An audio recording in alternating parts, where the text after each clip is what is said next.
Alright, let's get started here.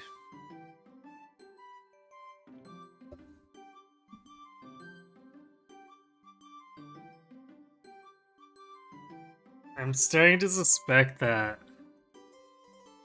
for whatever reason, sometimes the audio issues are caused if my phone is actively transmitting. It's like, logically that shouldn't make sense. Because, Elgato is a chord capture card, but I don't know. Maybe it's just confirmation bias, but feels like the Switch calmed down after I put my phone into sleep.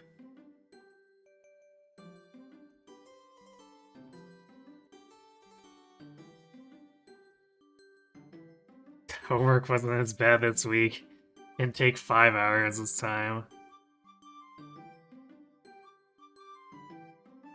I still can't believe they decided that was okay with that one.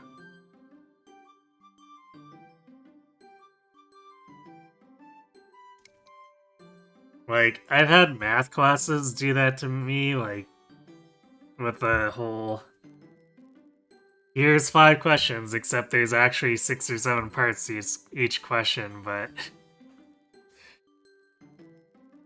I don't think I've ever had to do the sheer amount of, hand table work that you had to do.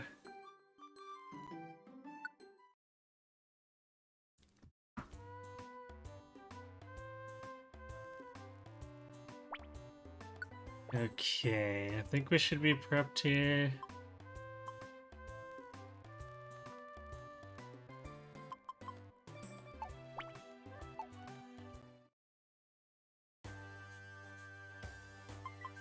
So we were gonna explore the southern cave, and then we were feeling confident, head over to the western cave.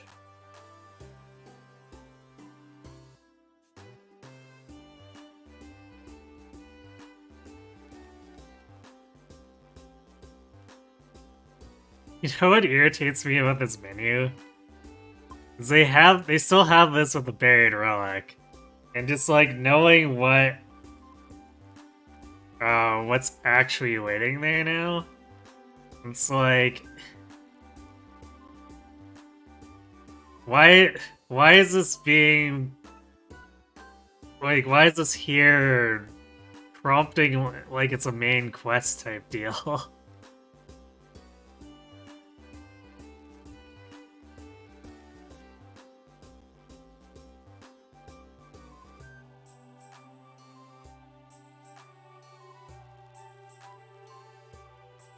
It makes me wonder how many people decide to play this, and then they see that the buried relic is constantly telling them to go there, so they just keep going there over and over and over, and it's like getting stuck in a time loop.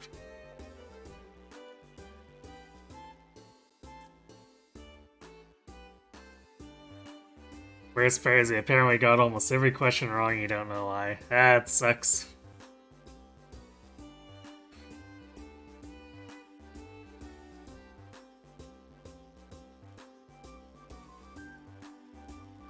I had that happen with an essay once. They wanted a very specific format that even after reading a lot of essays in that format, I still wasn't quite sure what they expected, so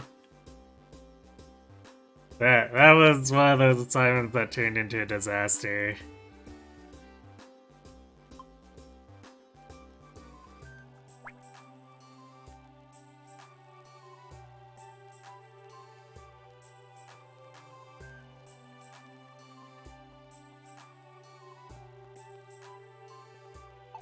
Yeah, I guess we need to deliver a Chesto Berry too.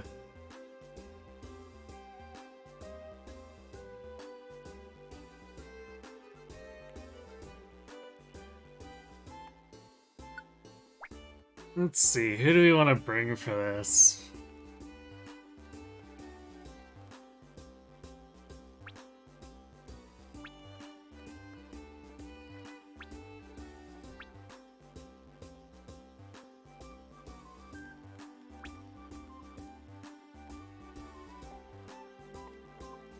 Yeah, we haven't brought your Farfetch'd in a while.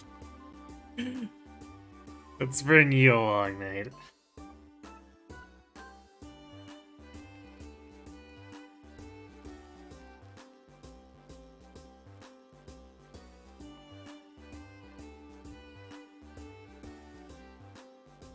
You're going to talk to them about next class on Friday, but you have a feeling you're gonna hit the answer.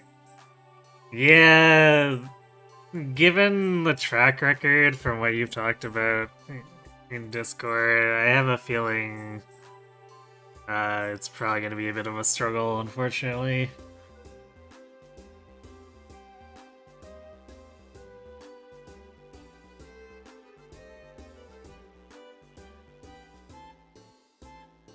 So it sounds like they don't put in a terribly high amount of effort to help students. Recently learned that you get coins from leaving Pokemon to defend gyms and go. Yeah, it's a very slow drip process, unfortunately.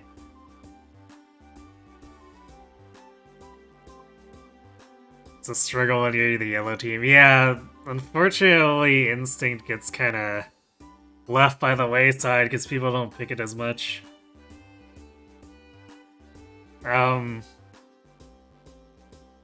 What have you been lifting?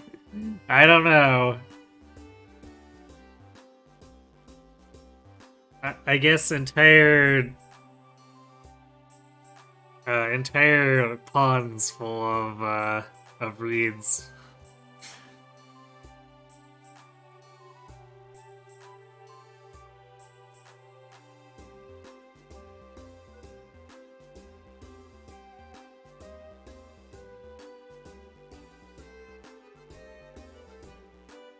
But yeah, if especially at like a college or a university, you're gonna not really be able to hold a gym very long. Even for blue or red, they're unlikely to hold up for very long either. Just because of the nature of those places being so active and likely to have Go players, it's gonna end up turning over a lot.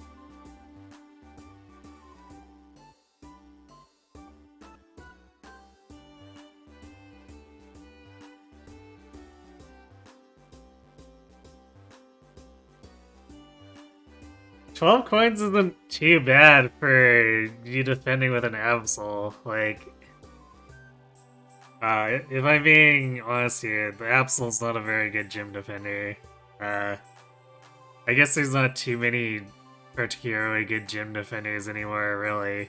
But, if you can find the resources to build a Blissey, or even just like a high-level Chansey, that's, kind of your best bet for a gym defender.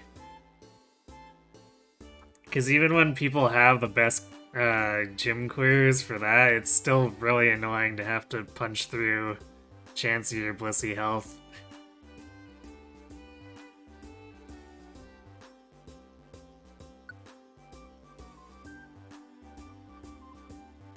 And really, kind of the best strategy in general,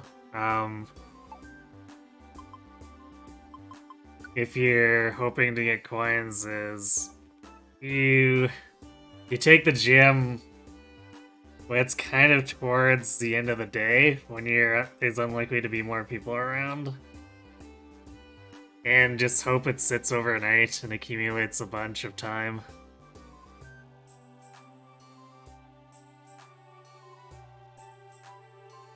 I used to stay the same team for an extended period of time, then you started playing.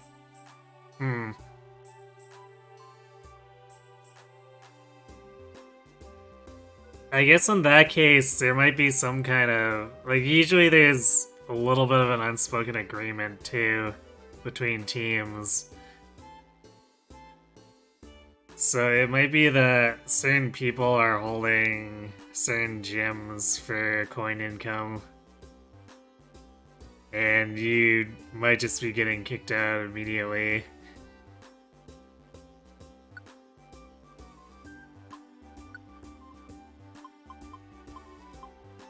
It's kind of the unfortunate nature of the way Niantic has implemented it. It's not a terribly good system.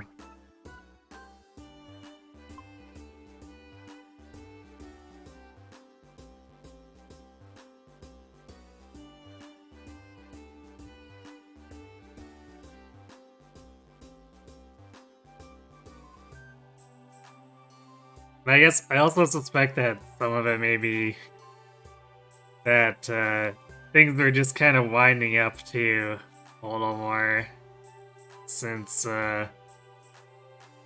you're starting to play coincided with a bunch of people, or like the crowd returning, right? So it might have taken time for people to ramp up playing again.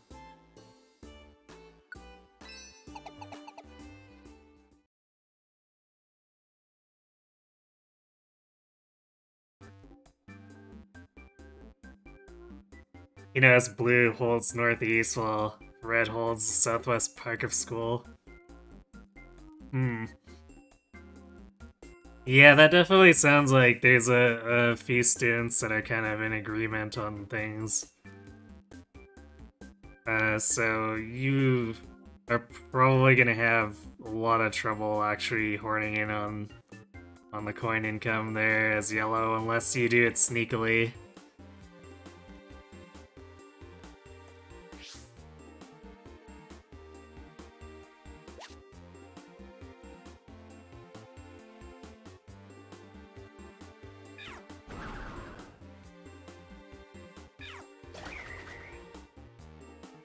I see.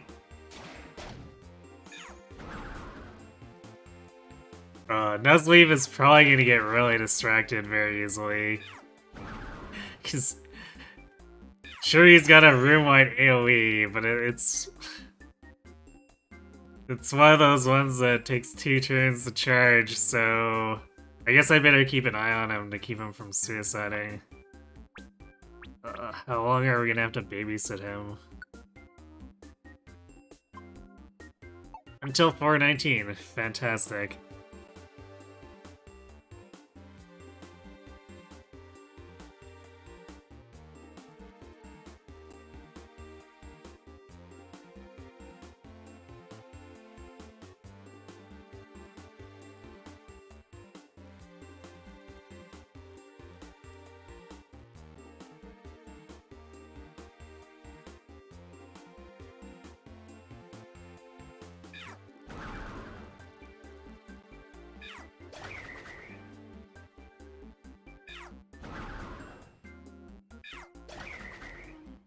I have a feeling we're gonna see this attack a lot, because it doesn't do that much damage either.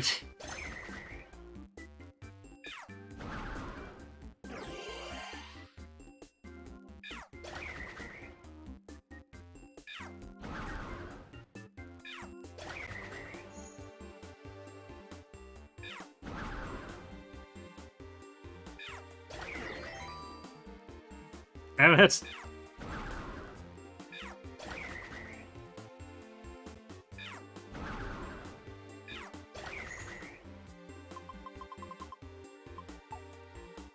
Yeah, we're just gonna try to get through as quickly as possible, I guess. Oh, Ryan, Kaka. Hey, Math Magician. Yep, it definitely is. I mean, it's hard to say no to a room-wide AoE on my team, but like...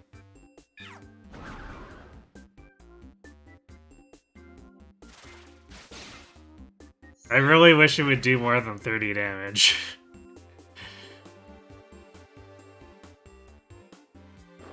Like, I bet if the AI was using it against us, it'd be doing like 60 or 70.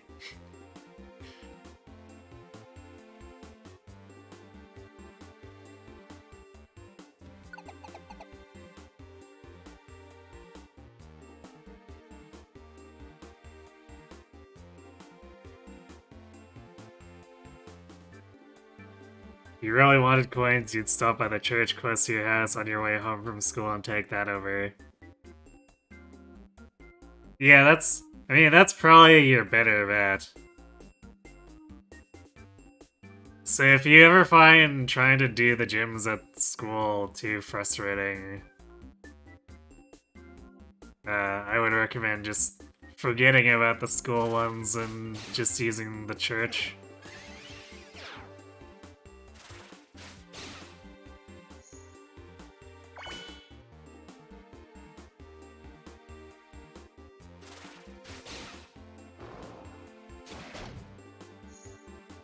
And there's kind of, like, those kind of gyms are just all over any city. Like, there's a few here that no one bothers to take anymore too, because they'll get kicked out right away.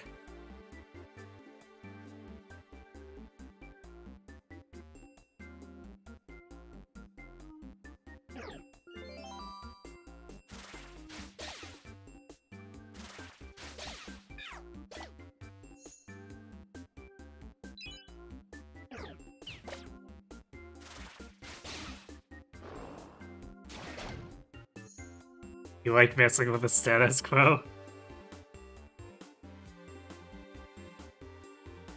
Well, as long as you're having fun doing it.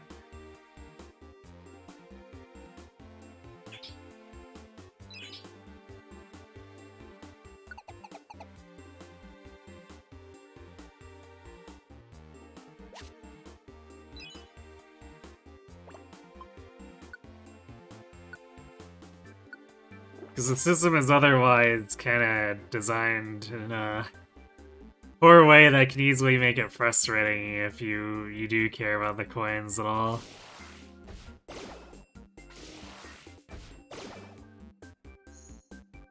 Which I suppose might be the point, since Niantic is trying to sell Pokecoins with real money.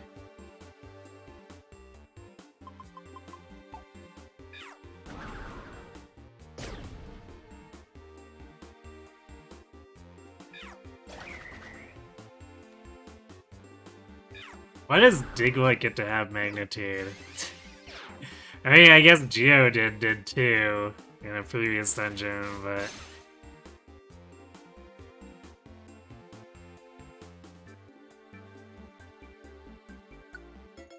Now the question is this Diglett gonna bring... Actually, we probably don't want him to use Magnitude though, because he'll hurt us.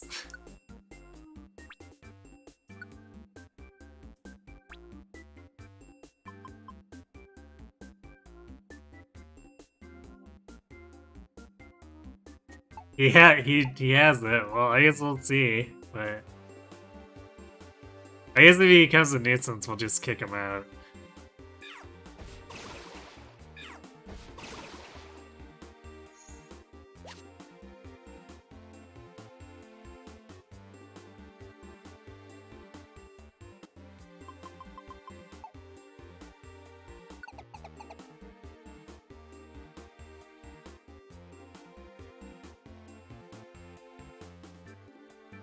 This doesn't seem to be too, high of a level of a dungeon. Probably around the same-ish level as Buried Relic was.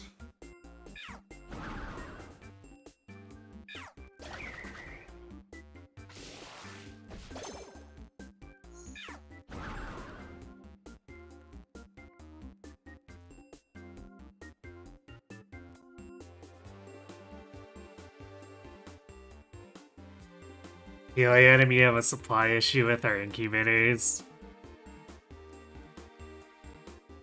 Oh, fair, I guess.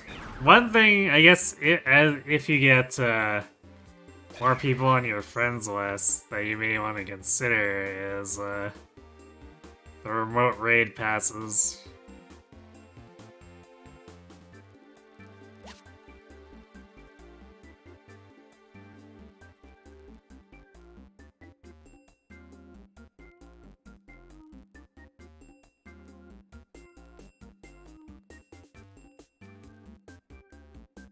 I guess I ignore that right side.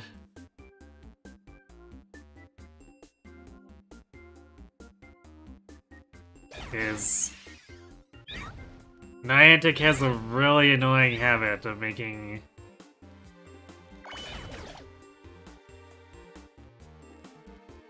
Well, I guess Diglett's dead. Rip. One thing Niantic makes a really annoying habit of is putting in regionals that are specific to, like, actual places in the world. So if you have a favorite Pokemon who happens to fall into that regional category at any point, there's a good chance you're gonna need to raid it remotely at some point if you want it. Or trade for it, I guess.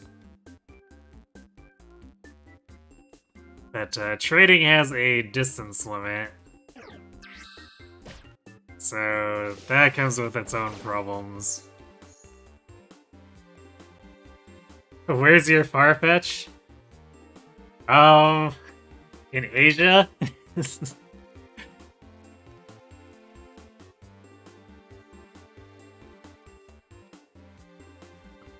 Hey, Invid.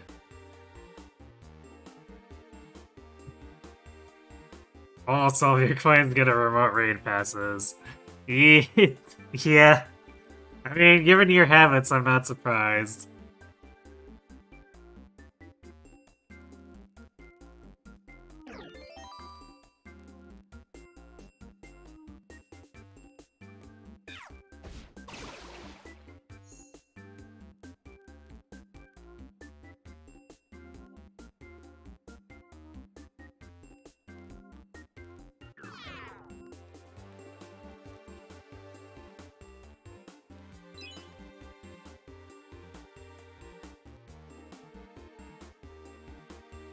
Also, welcome back to the world of the Waking, Invid.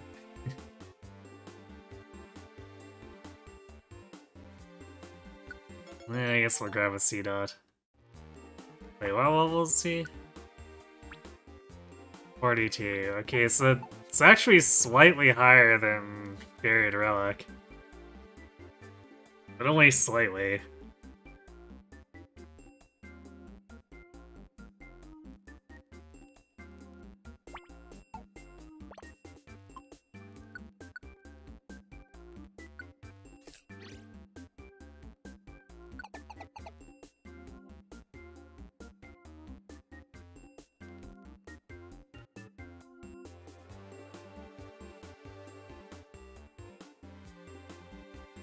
You're not focusing raids right now, you're preparing yourself for the Oshawott event this Sunday.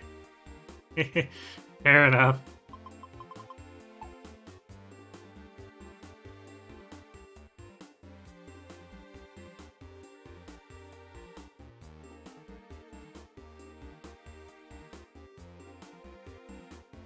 The main thing with those community days is just to have a lot of box space. And I guess make sure you've got enough balls to support actually filling up that box space.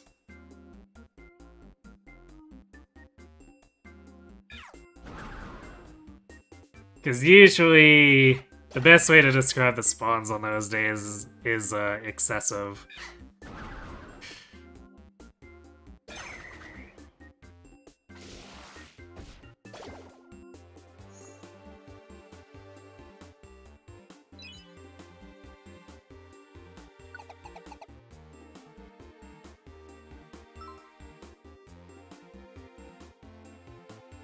I actually didn't bring enough apples to support feeding anyone here.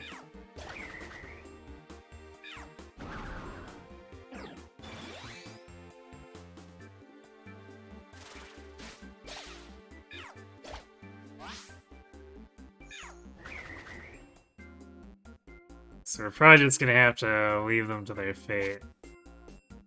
Although we did just pick up an apple.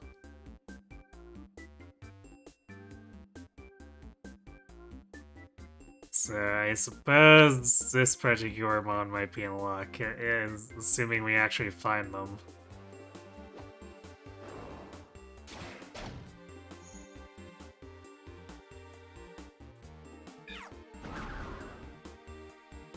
Okay, well I guess we're grabbing a Breloom.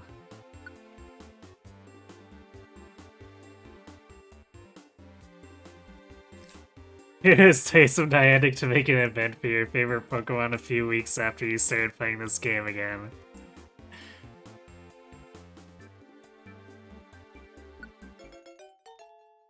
That does sound pretty convenient, doesn't it?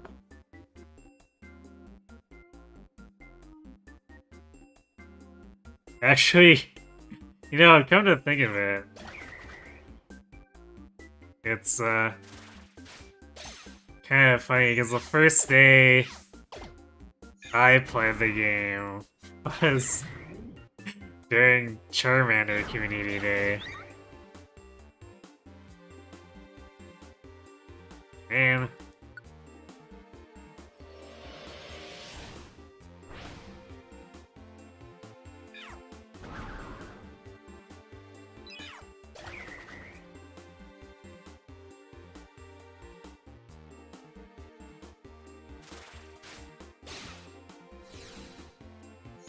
Well, I saved Nuzleaf from doing stupid crap. This is why we like ranged moves.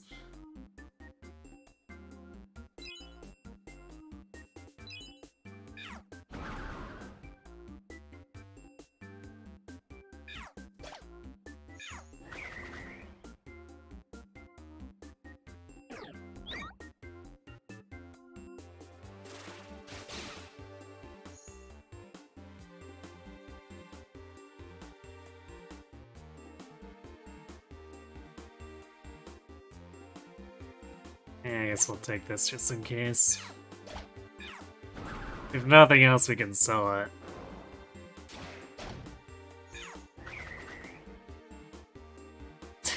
You didn't force me to play.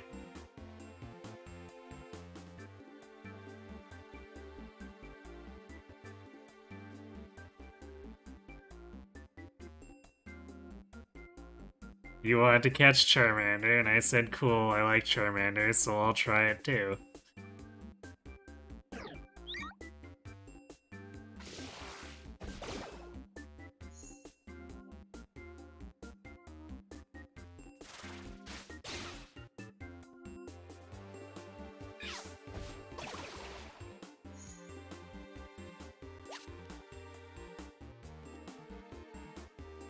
Though Charmander doesn't have the most amazing shiny. Which... I was a little annoyed that I didn't get one at that time, but at the same time, it's like... Well, the base Charmander shiny also kinda sucks. It's very lucky that Charizard is a pretty good killer.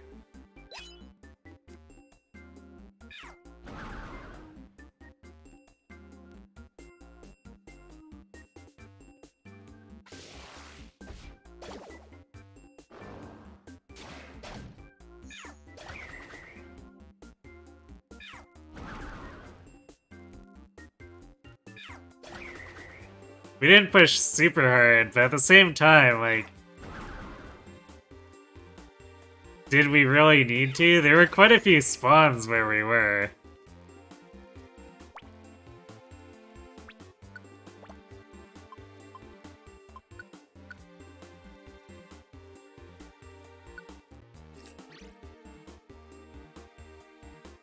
Really, I think it comes down to the community day is, like, shiny rate has slowly gone up or something over time.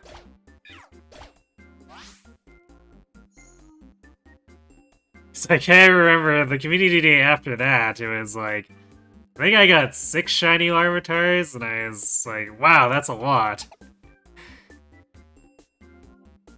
And now we've hit a point where 3 hours of a modern community day, it's like, oh, I have 11 shinies, woo.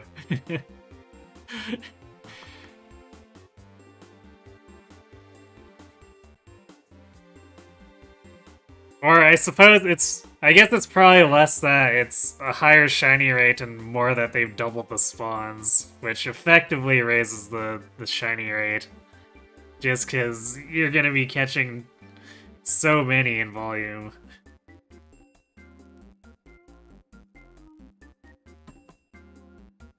Yeah, you'll find that shinies in like on Go community days are very different from shinies on any other day in Go or in the main games.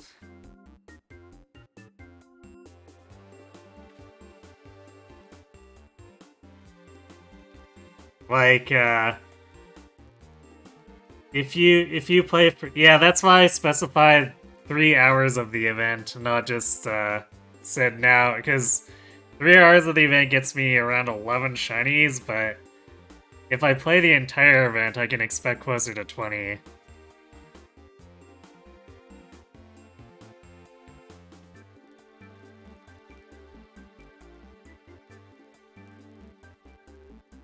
But basically, the way it is with community days is, um, they try to make it so that you can expect to get at least one or two shinies in an hour. So you really shouldn't have trouble getting at least one.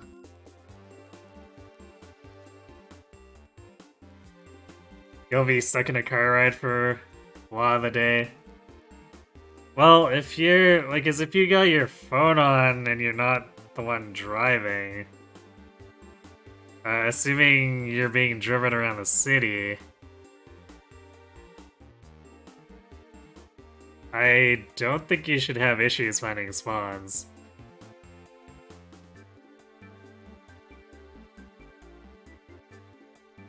You'll need to get all the candy. Um, if you pineapple them, it's 6 candy per Oshawott. It's not gonna take too long for you to get to 125.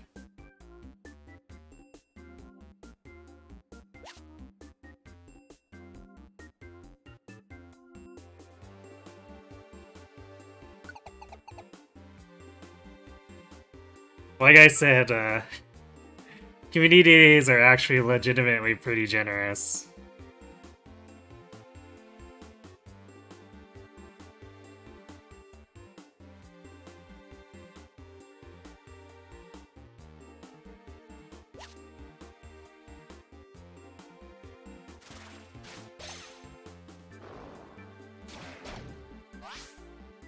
I used to do saving. Makes sense.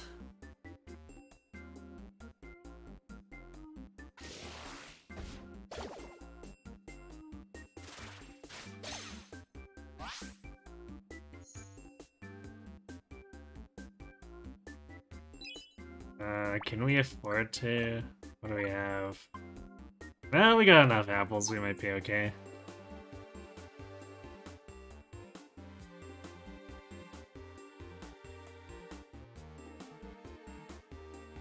Your Toradon Duskull Community Day next month. You hate when their community days are on already available shinies, but you also need Duskull shinies. Wait, I didn't know you hated the...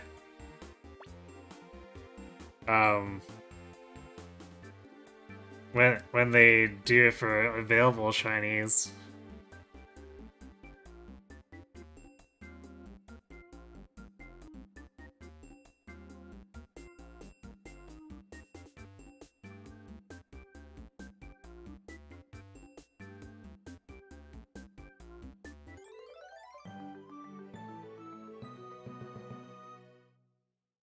Hate is a strong word, you discourage it.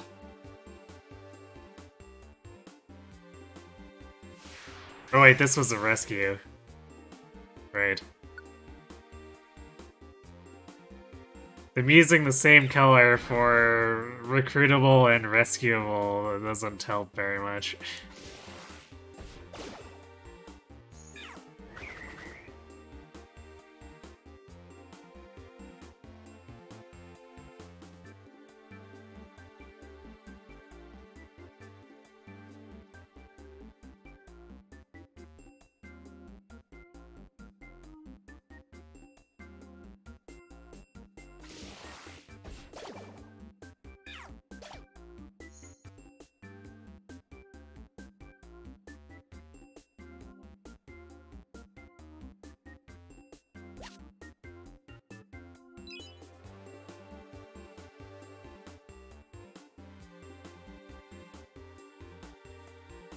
And I guess I didn't think you'd discourage it since I know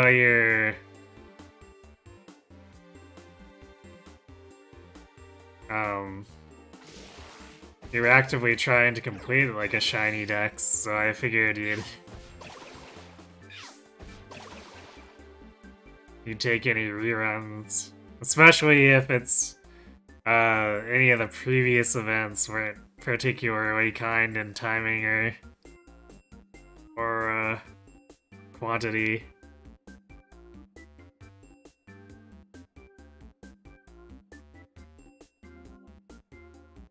Alright, let's just pick up a fully evolved Nidoking.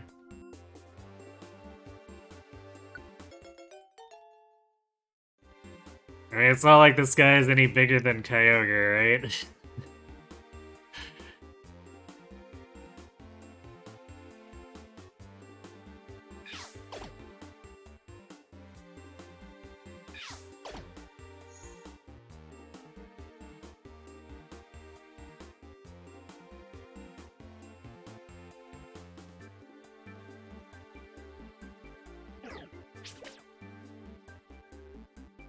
Rude.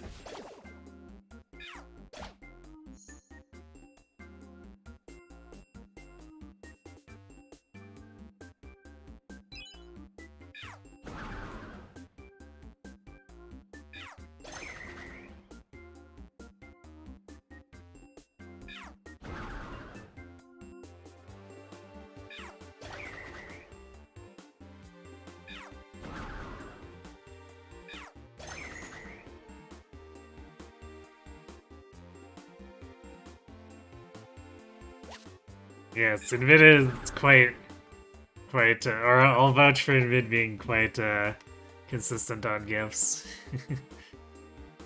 More consistent than me, anyway. I've been kind of lazy about it lately.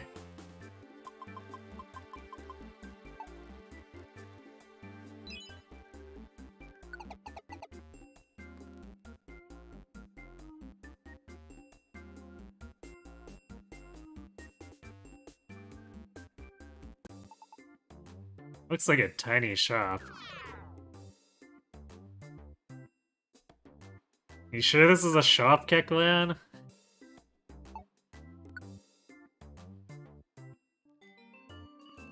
Monster Orb changes the room into a monster house. I think I'll pass on that.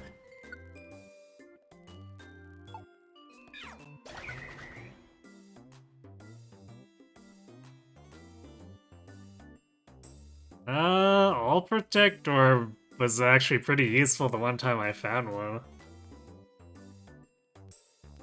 I guess we'll buy that. 400's not too much for it. Bank Orb.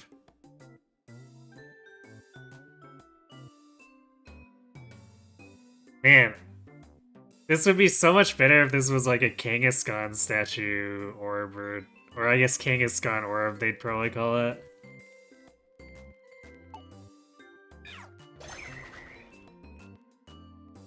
Because, like, I guess if I'm really desperate to buy a camp with the Wigglytuff orb or something, I could use a bank orb. But more than anything, I think a storage orb would be way better than any of the other shop access orbs.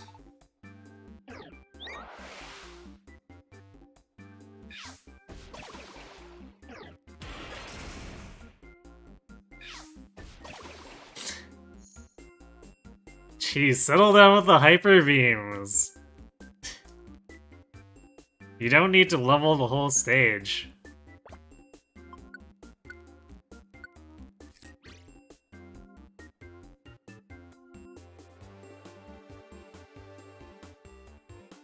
You have too many gifts and not enough people to send them to.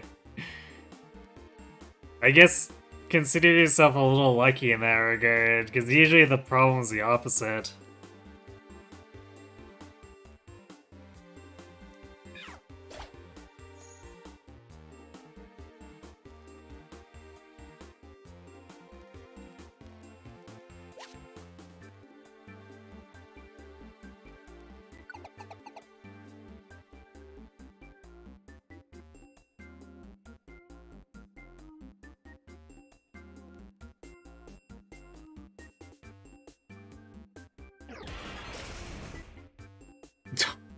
Wow, I got hyper beamed and I couldn't even see my assailant.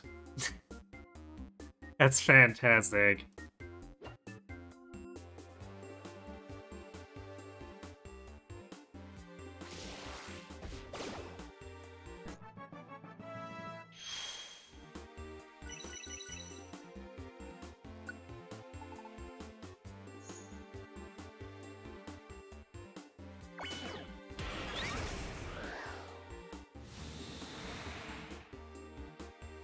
Wow, are these Flygons actually doing area damage to me? Like, as in they're shooting the wall in order to splash me?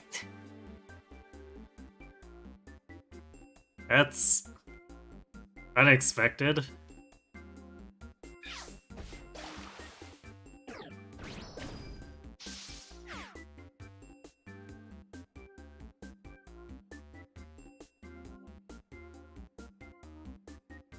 Oh, fine, let's get the cherry berry out of our inventory.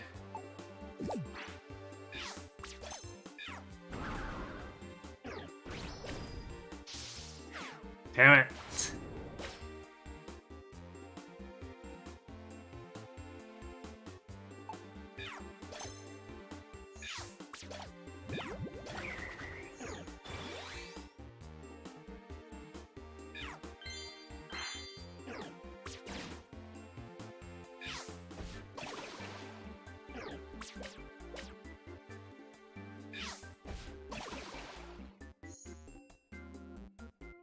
Man, Sandstorm has made this really bad. He'll have gifts he got back in community college. Yeah, I mean, I guess if I'm the only person you have to send to, that makes sense. I guess I should probably start opening... Or try to start opening ones from you to give you space.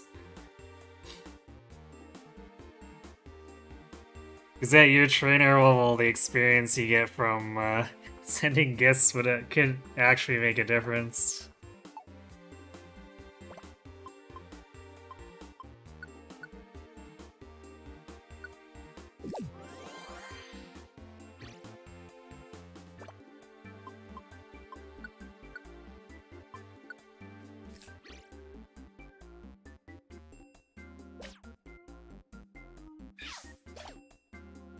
Okay, it's a Larvitar.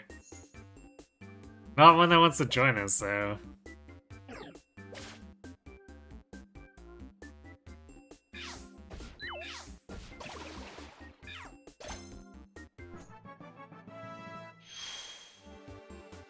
Oh hey, look, you're 93 now.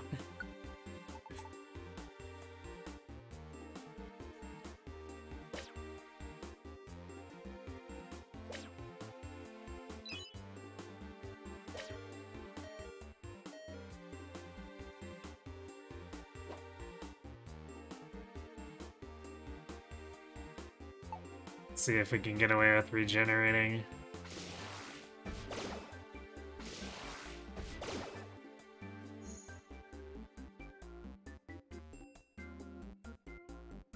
So we are only on 16. We probably don't want to excessively burn Oran berries. My aunt has a shiny Exceed. It was actually the first raid she did, too.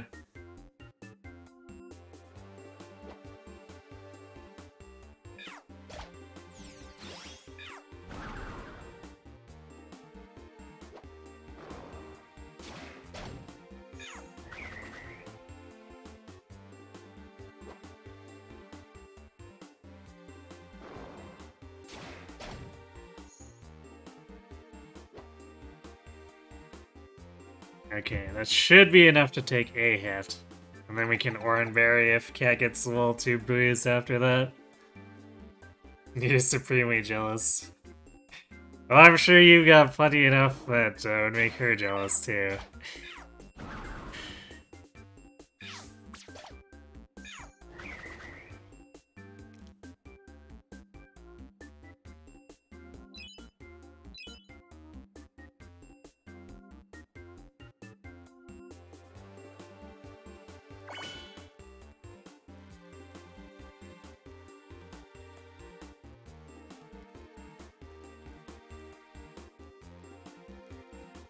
Yeah, shiny Azelf. Or Azelf during radar, but only on the alt.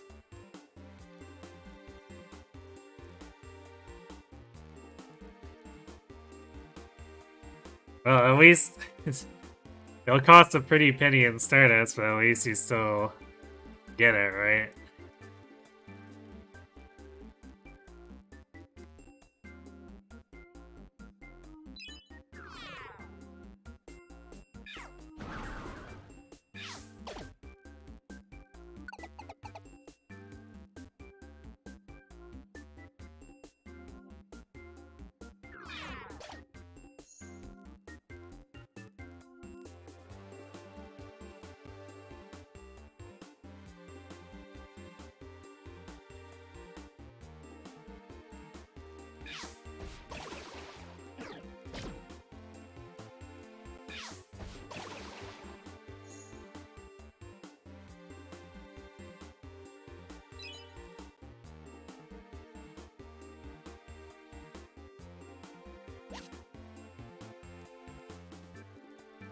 That's a 98? 98% shiny, jeez.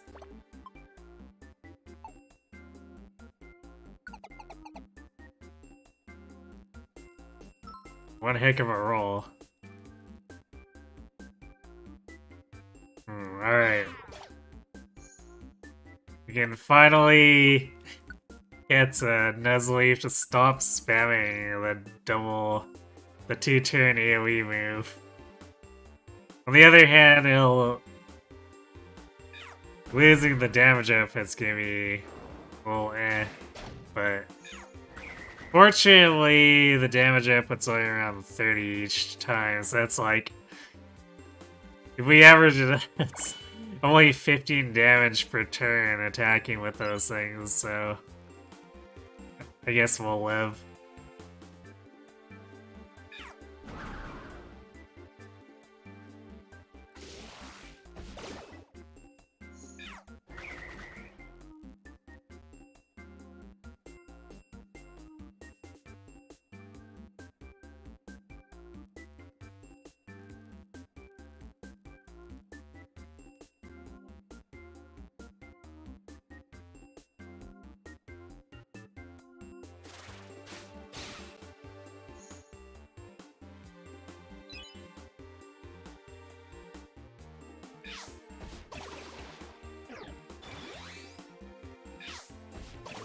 I guess I ended up forgetting about the radar today.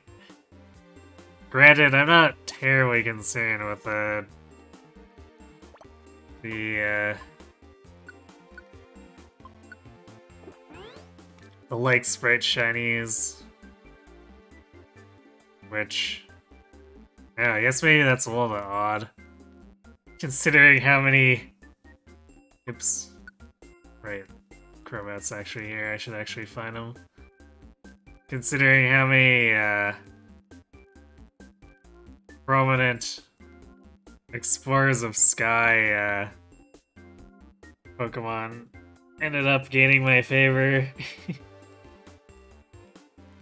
But for some reason, I guess the Lake Sprites just don't really do it as much for me.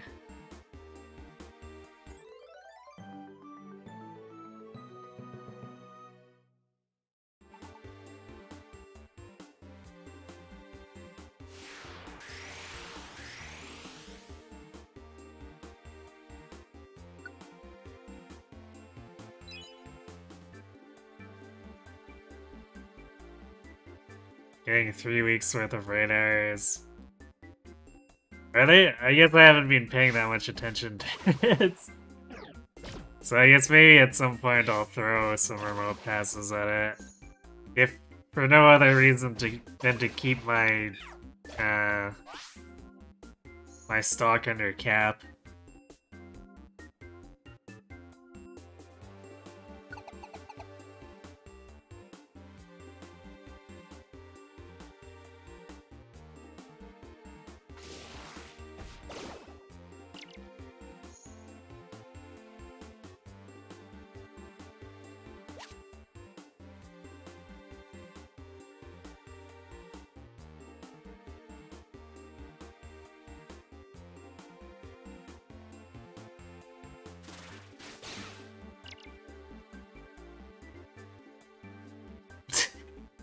Oh, good. We robbed Baltai, and then Baltai wants to join us. This seems legit.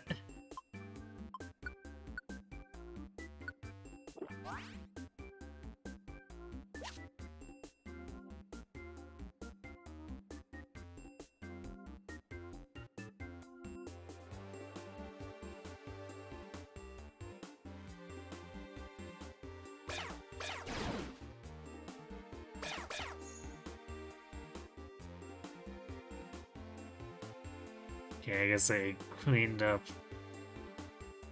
Surprise Doug Trio.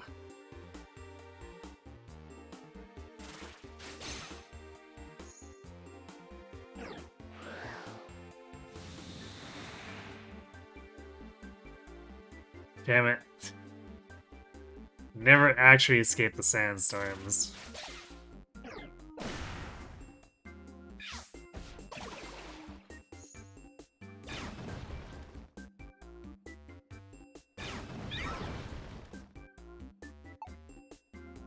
Uh-oh.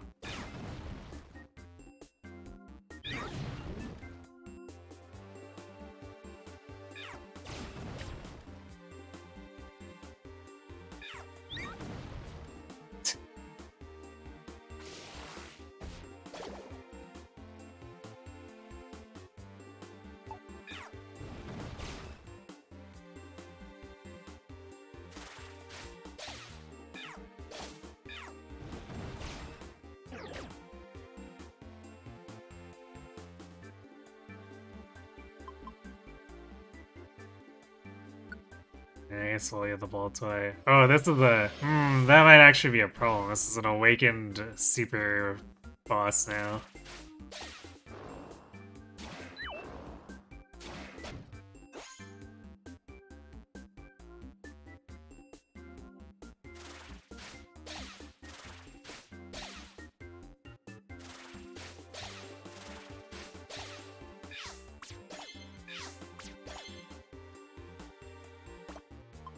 This Shuckle is tanky.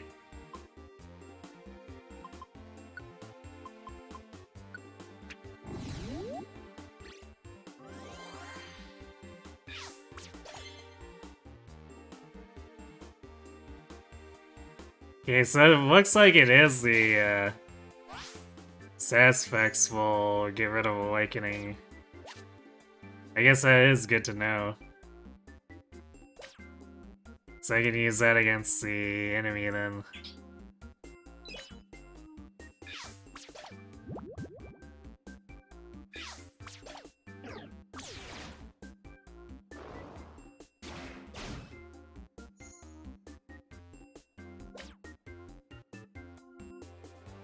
Actually, what's that over on the left side?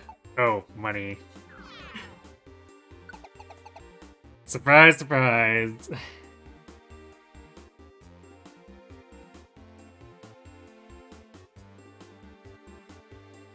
Highest offensive vein on Mega. Yeah, I'm aware of that, but... Shuckle doesn't have that many hit points, right? Like, it makes its name on having... high defense stats, right?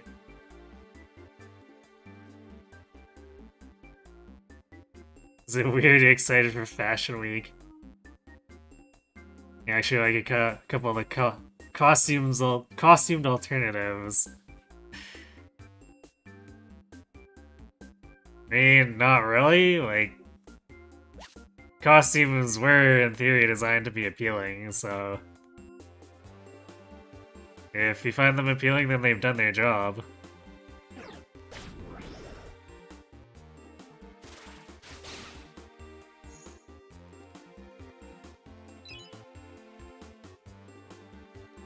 I haven't been paying too much attention to them myself, but I usually do make a point of collecting all of the costume ones if I can. Although it sounds like they're region locking these ones?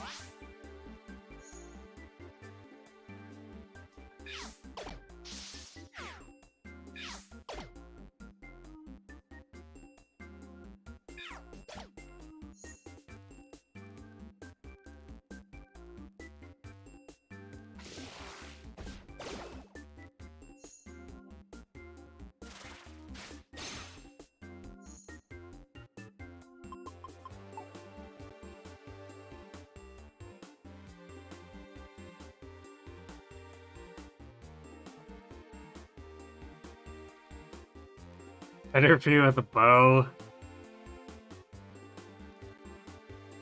Zero Oro with a fancy collar and Snivy with shades and a beanie.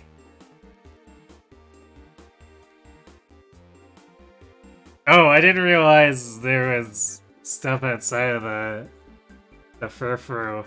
Okay, that makes more sense, I guess.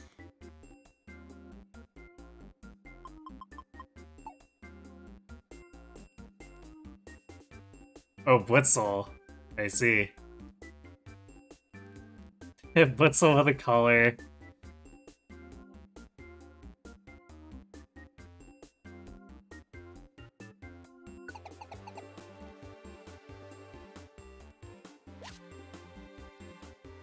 Interesting choice, I guess. I didn't... Or I guess I wouldn't quite take a collar as the kind of thing that Blitzels would go for. They're introducing the form change mechanic with it.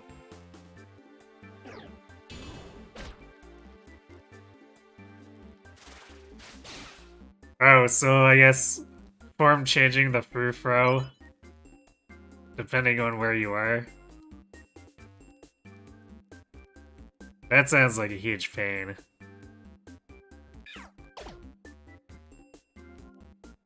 But I've never been a fan of anything region locked, so I guess regardless, it's gonna be a pain to me.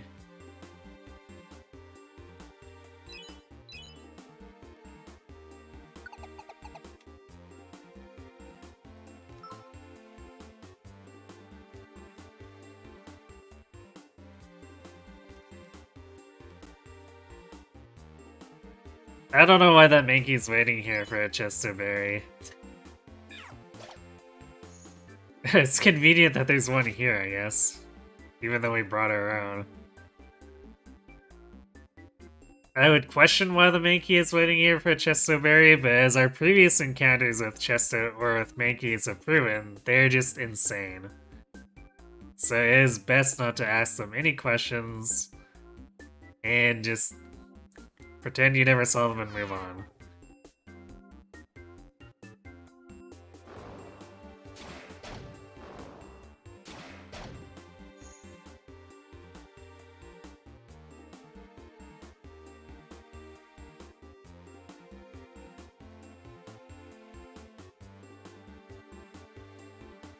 Furfrou's form has no stat changes.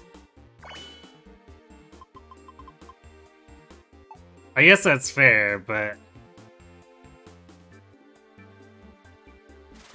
I guess for me, I don't really like the availability being locked in general, regardless of how useful it is.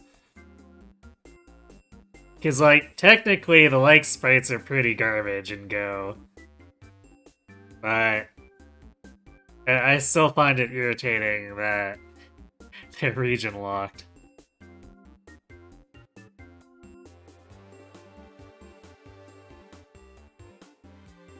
It's likely this is rolling out a mechanic that will impact Pokemon who do have stat changes. Yeah, possibly.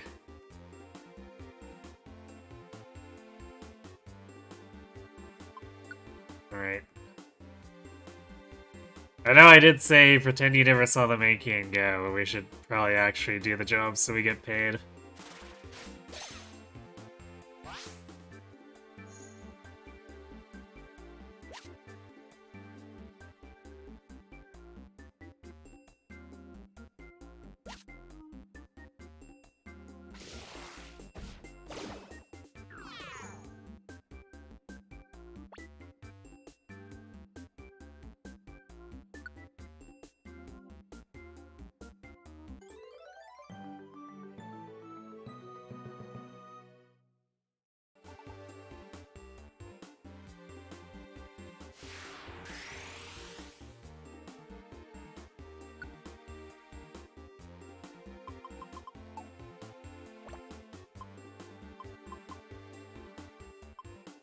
Okay, we got 4 apples.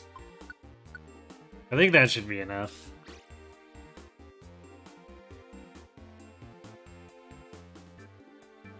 Guess we're still not quite halfway, so...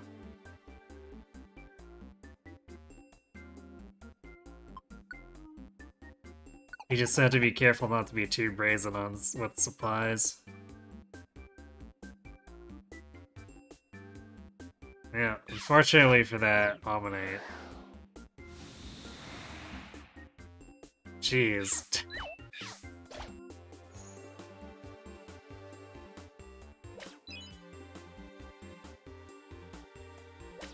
Like, you know, when I said we can't escape the weather, I've been half joking, but like, after how much this game has spammed weather stuff, I think it's at a point where we're no longer joking at all.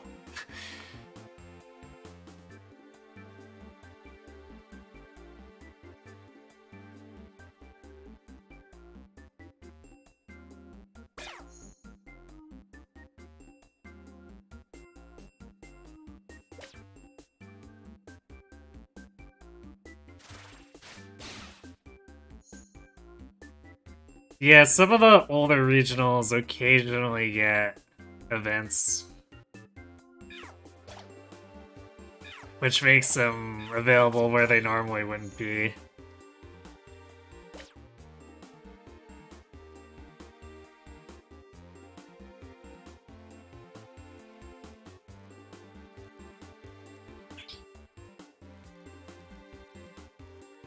But, that tends to be quite a ways after the fact, like after release. So, like, the most recent regionals, I would expect us to see globally in an event for at least another year.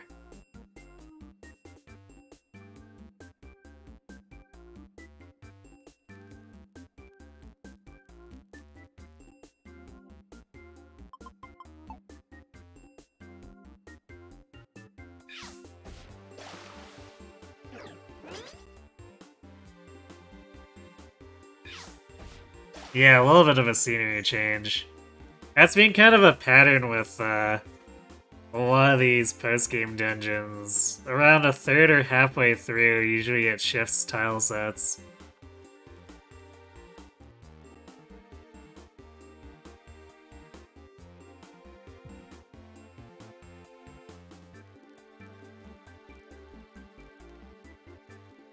Kanto Farfetch is also the only Kanto regional you don't have shiny.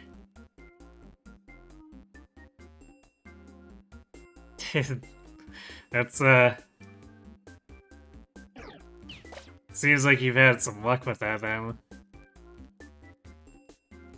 Because I don't...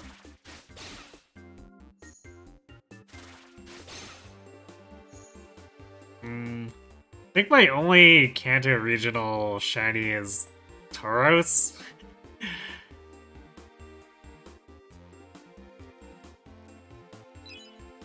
Mine... Having said this is also with me not, like, specifically shiny hunting a lot of that stuff too, so... It is actually expected for me to have fewer of the ones that I don't target.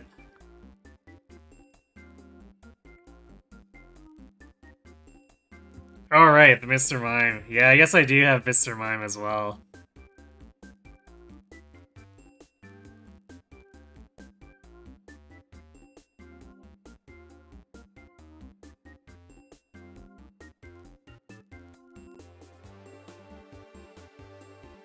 Yeah, I guess that one would have been from the first regional event, then. I kind of forgot that I had, I had that, I guess. Mind, let's be fair here, I kind of try to forget that Mr. Mime exists in general. How long have you been standing there? Hey, Gus, thanks for the raid.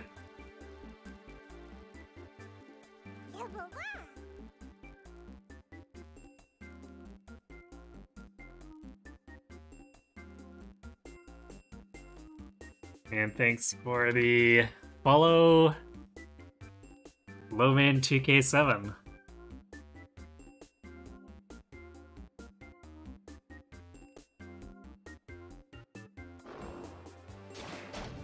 So what were you playing tonight?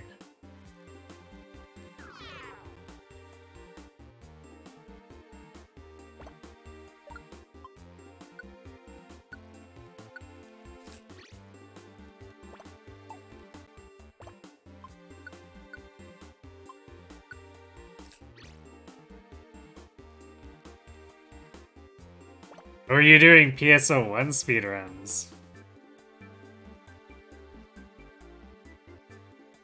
I see. Is that what the, like, glitches and all?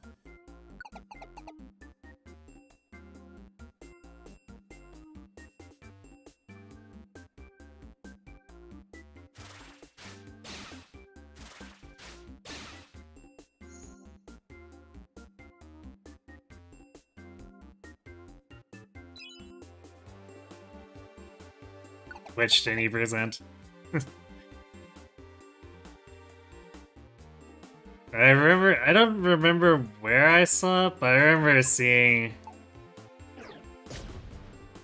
I don't know if it was that specific wow. Seriously, Dugtrio?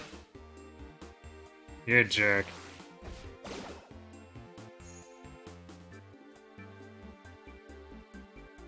I remember seeing it previously, maybe during a marathon of some sort, but it's been a while, so I don't quite remember.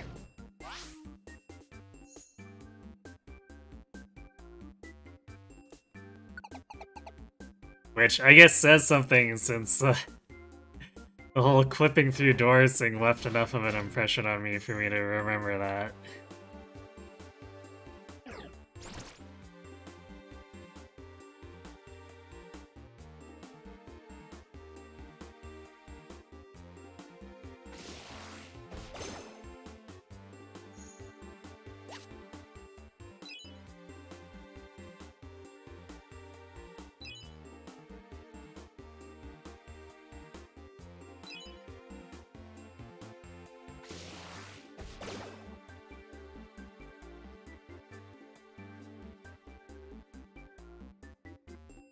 Yeah, I guess I'll take the Rhyhorn, but it seems like these guests almost invariably don't last anymore.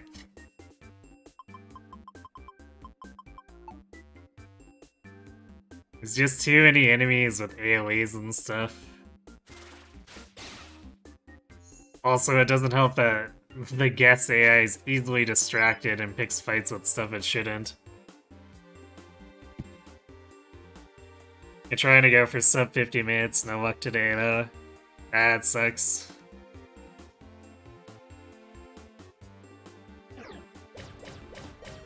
Wow. Why is rollout so stupid? Like, no attack should get just 5 hits for free.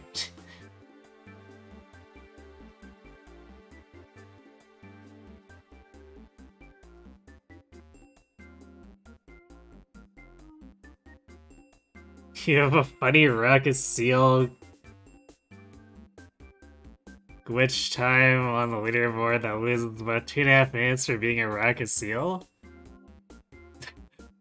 Yikes, so... like, just cause the Ruckus Seal's not as good at the run?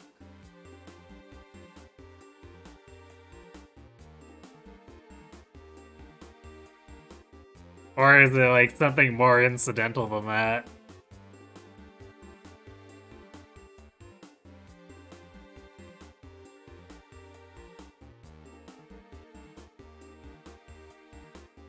She doesn't have enough power to equip sabers at level 1. RIP.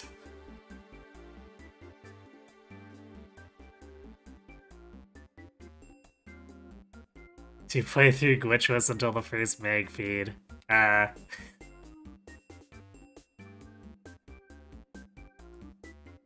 Is there any other class that has that kind of problem?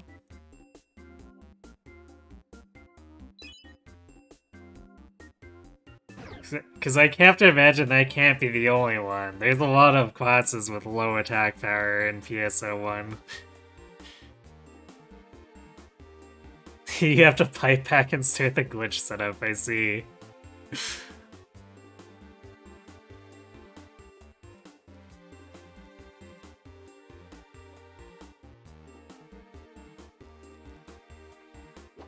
No one runs anything but Rockcast for glitched. So what made you decide to run the Rockaseel then? Older runs at HuCast, but you can't use shots. Huh, what are shots used for?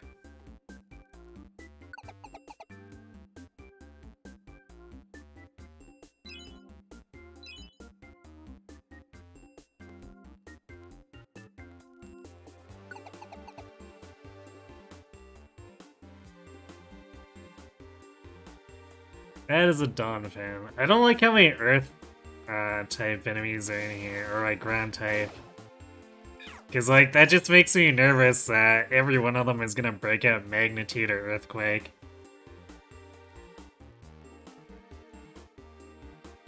Can one-shot 5 enemies at once, speeds up ruins a lot. Yeah, I guess that makes sense.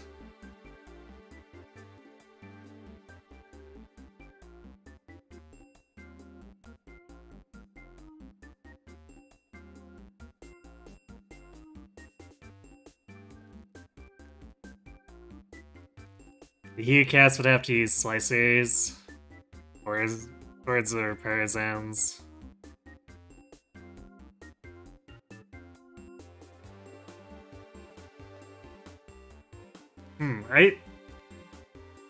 I seem to recall Slicers being a little bit better at hitting multiple targets.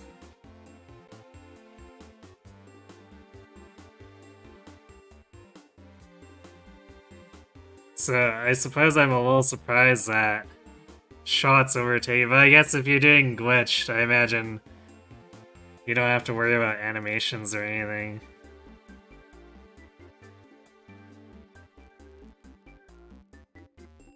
You played Rockaseel because you also play her glitchless as well. So just on a whim. Alright, good night, Nate. Thanks for watching. Have a good sleep.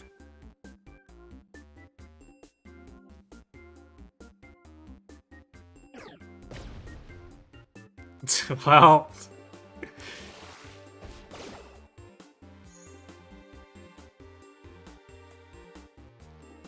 I guess at least it wasn't a high damage magnitude and we were standing in the corridor instead of the entire team getting nuked. Oh god, it's another Shuckle.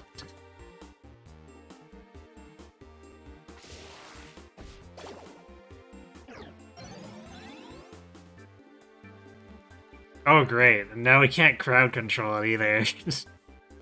This is going great.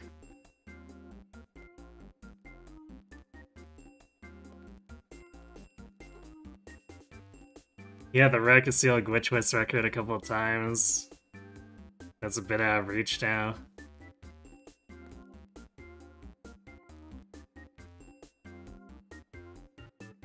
I guess I'm not in the know for what happened there. Did someone else find like a breakthrough that put them ahead on the leaderboard?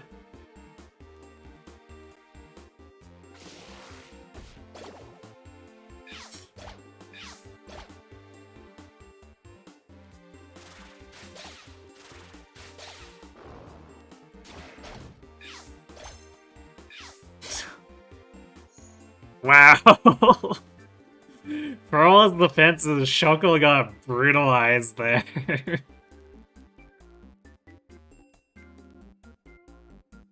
He just got super lucky, that's how these runs go. It's a lot of RNG factor.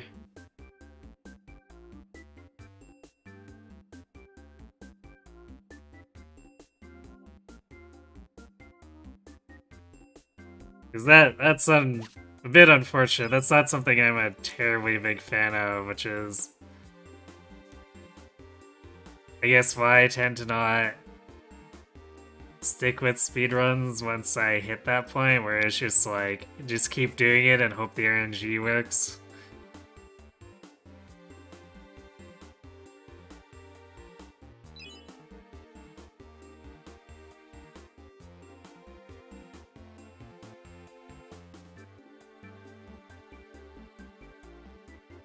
We're gonna hang out in here just in case that one has magnitude.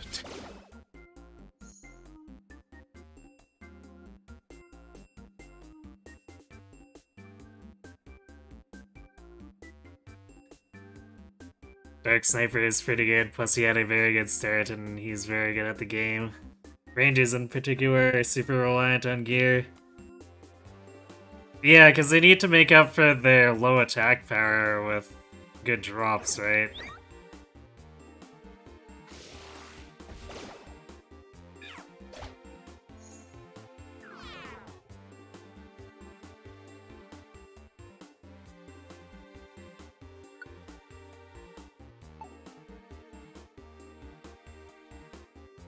Because, with, just playing the game casually, I tend to run, I tend to favor running, Romarals, and the start is always so painful. Because their attack power is pretty bad.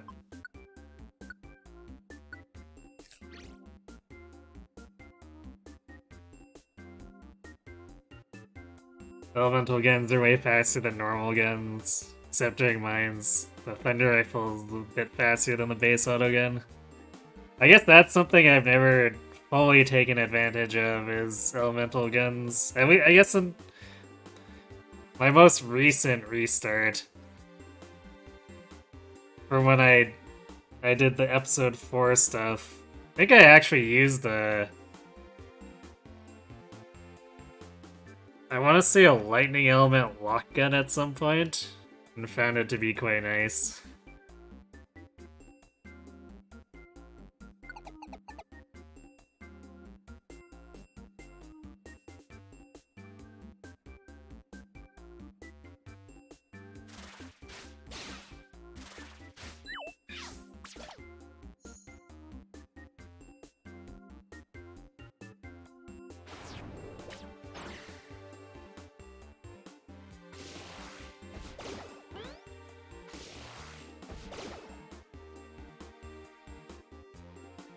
I'm so mad at you, I'm gonna join your team.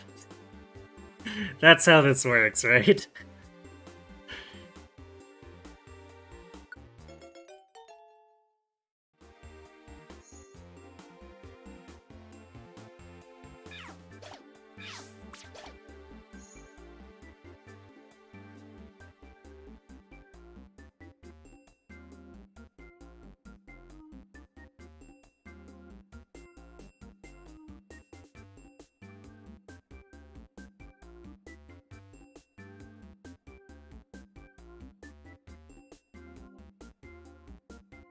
Dark Sniper in particular almost turns the game into any percent. It's super fun. Oh yeah, I can see that. I've abused the instant kill weapons in the past, although I find their hit rate kind of frustrates me, so I tend to favor like demons and devil stuff instead for the hit point cut, which is, if it's the one that quarters their hit points, it's pretty close to instant kill in a lot of cases.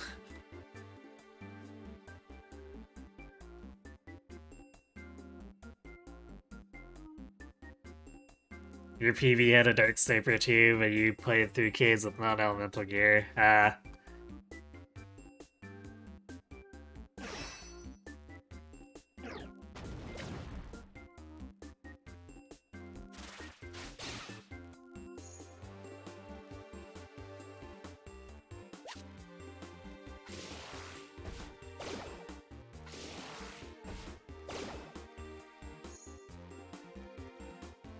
Demons is good, but doesn't spawn in normal. That doesn't surprise me.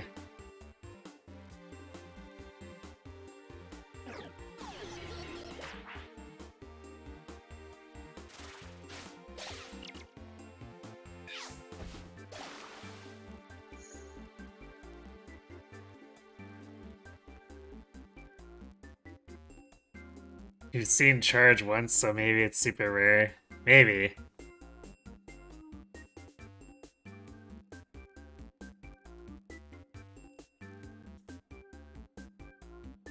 Would you even be able to do anything with charge if you saw it? Because I can't imagine you get too much Maseta doing a speedrun.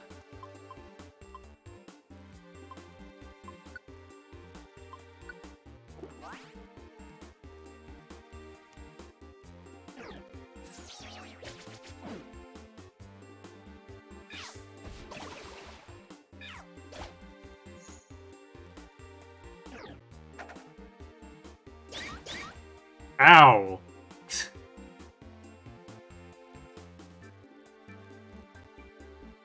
That is rude.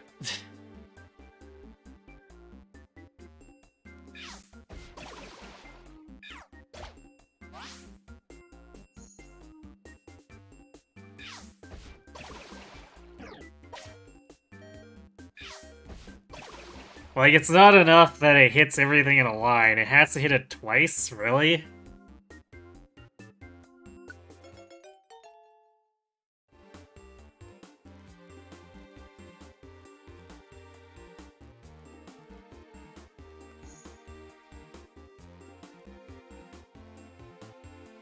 Rangers aren't strapped for cash.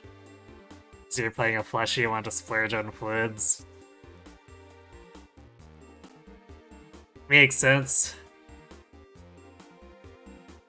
I guess I'm not quite sure what the glitchless speedrun would look like for that, but I know, like, playing casually, like, half the reason that I do go with the Romarl is because I like to have the versatility of the text and stuff, so I would definitely be spending.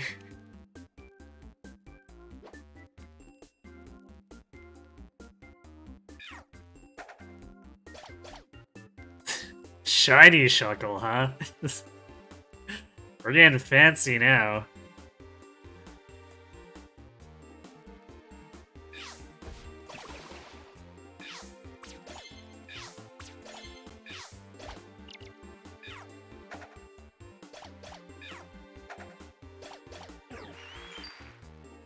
Man, that Bonemerang is a lot less impressive against Shuckle's defenses. I'll say that much.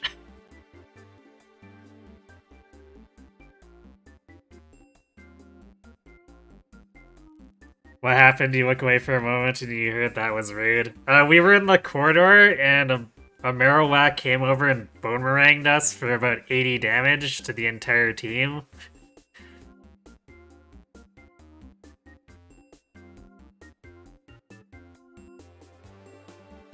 You didn't know this game has shinies? Yeah, it's come up every now and again. But, I kinda get the impression that Mystery Dungeon has closer to main game shiny rates. Because we don't see them a whole lot.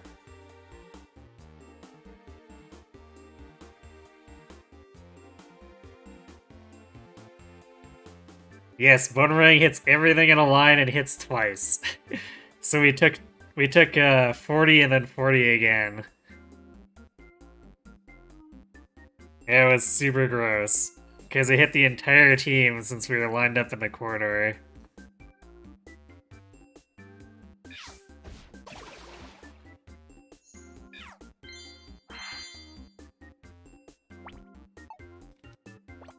What are we carrying that? Oh, I guess we have a plane scene now. Ha! Abusing small stomach.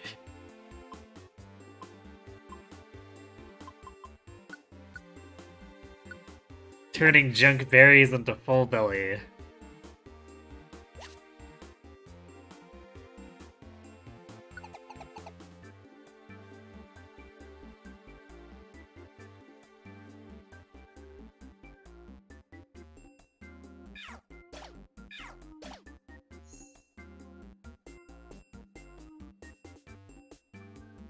Quick attack over Swift there, eh?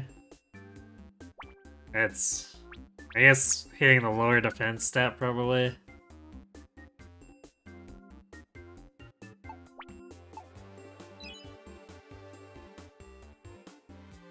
that another... It's another Shuckle and it's also shiny. What? I wonder if the Super Boss enemies have a higher chance of being shiny.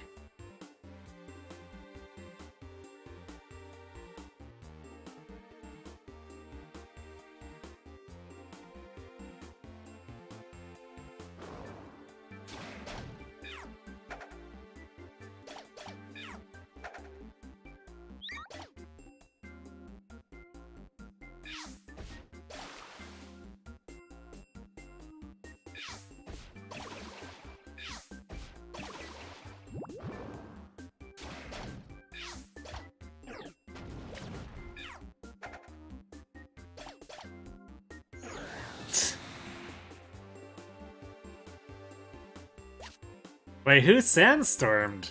There's no other Pokemon in the room. Did another Pokemon just randomly on another part of the level sandstorm?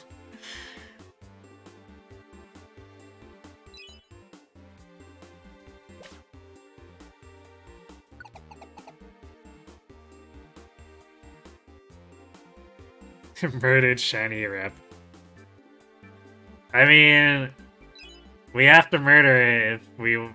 Even if we want to recruit it, we have to murder it and then hope it joins us. Which... I don't think any of the super bosses have offered to join yet either. So maybe that's not even possible? For a boss, it doesn't hit very hard.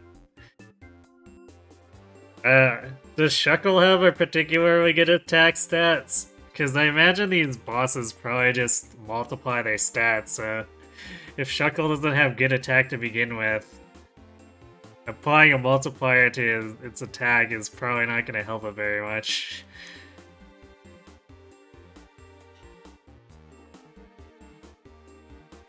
That said, its durability is pretty good. Like, the only reason we're doing a lot of our damage as high as it was is because we have a guess with Steamroll. Otherwise, I think it'd be just Cat who would be dealing good damage.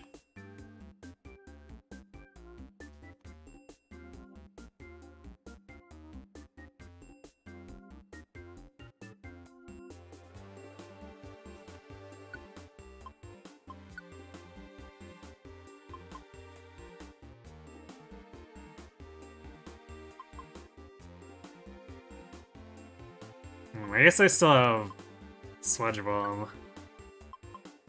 So I'll give this a Night for Faint. Shuckle has very low stats on everything except Deep and Specialty. Yeah, I figured.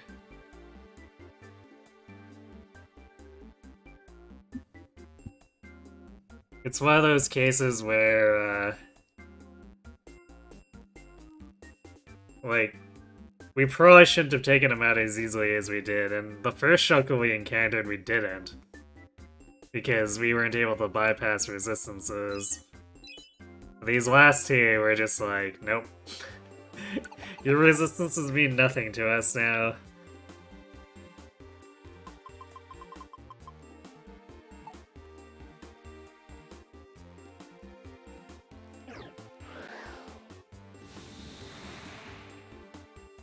Damn it, Vibrava.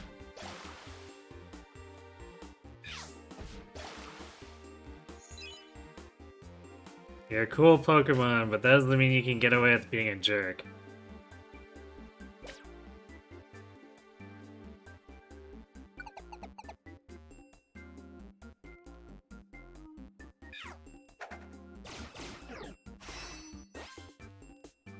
Oh boy. Well, at least Knight cut that off. Or nip that in the bud.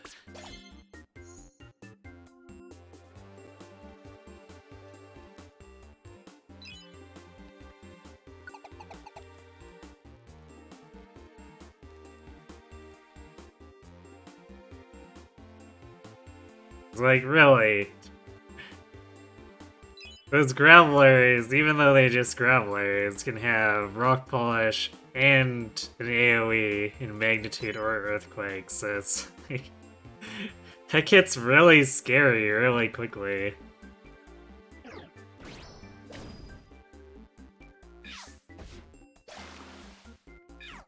Although,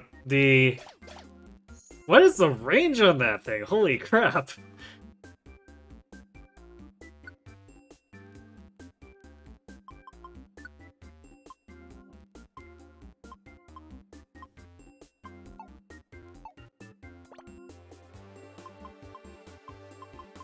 Well, that's kind of horrifying.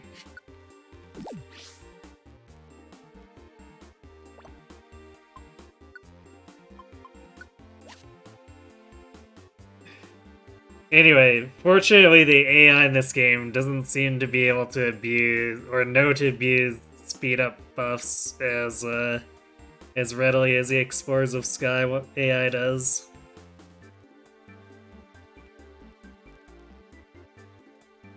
If you ever get around to playing this game, you're considering Psyduck for your starter just because of Sandstorm. I think no one would blame you for it.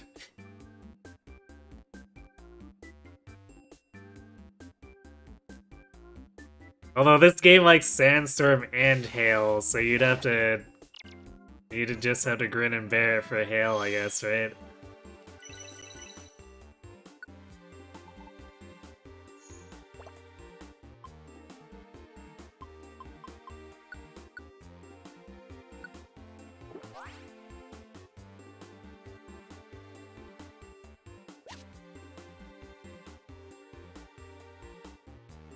Definitely feels like PP Patch isn't quite doing as much here as it was before, like in the other places. But we're not quite... I mean, we're still pretty overleveled here, but we're not quite as proportionally overleveled compared to when we did Wyvern Hill and basically needed no PP recovery. Oh, Psyduck's Cloud9 ability negates weather entirely. Well then. I guess you don't have to grin and bear it.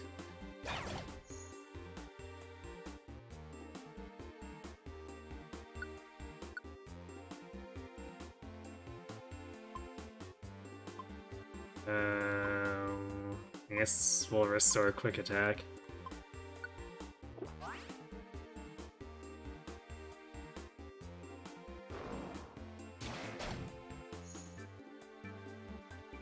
And does that negate weather just for Psyduck or for the whole team?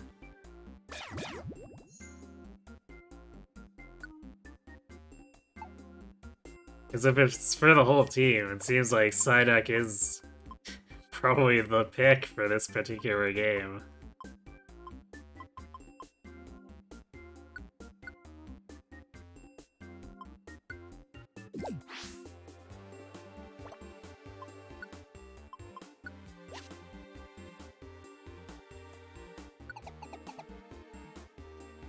Man, I wish the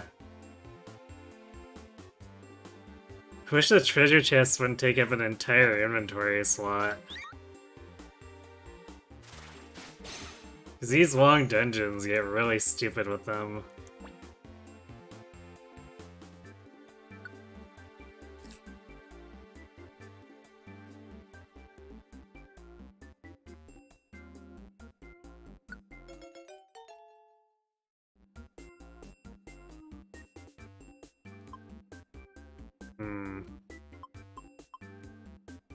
Maybe get rid of the Rhyhorn.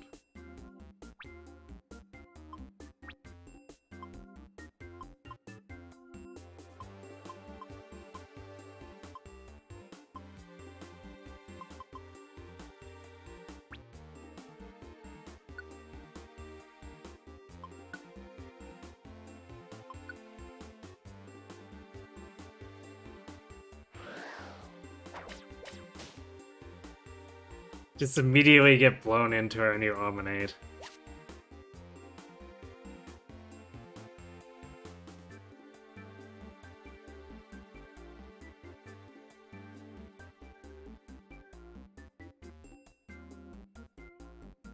Even though they're mostly annoying, I will say that I'm not a particular fan of those traps. You think it negates weather for the whole floor? I see. Yeah, that would make a significant amount of the dungeons less annoying. Because you could also cancel out the sunny weather that makes a bunch of those fire mons really annoying in Mount Blaze.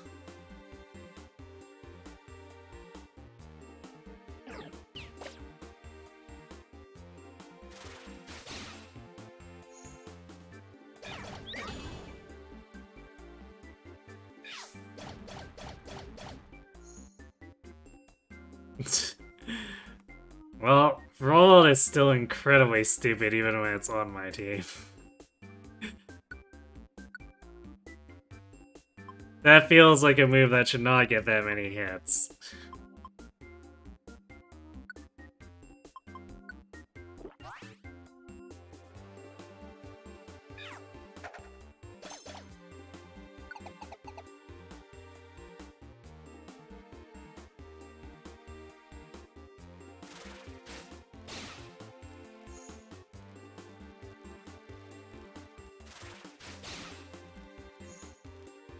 Actually, you know, that's, God, sticky, gross, will not put in my mouth.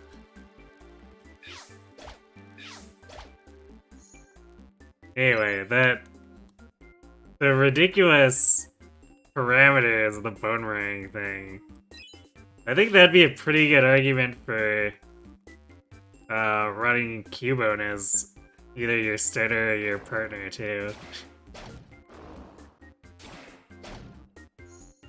Cause like, that thing has something like 8 range. It hits everything it passes through twice. It's just like, what the heck?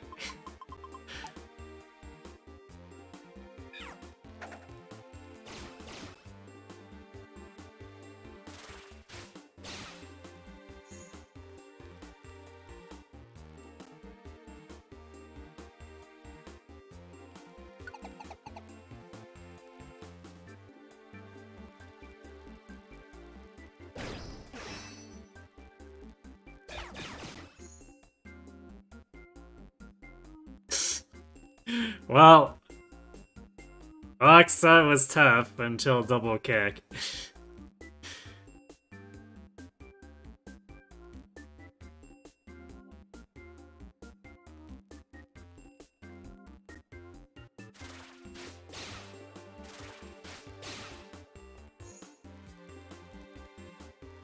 Cubone is often picked as Psyduck's partner because it has Lightning Rod to protect Psyduck.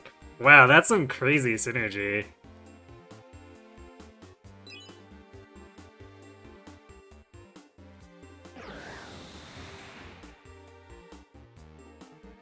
So I was thinking a Cubone in a vacuum just seems like having that one powerful move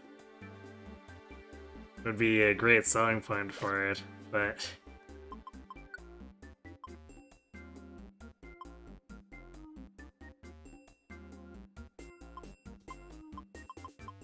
The fact that it can specifically protect Psyduck and have that kind of synergy is very crazy.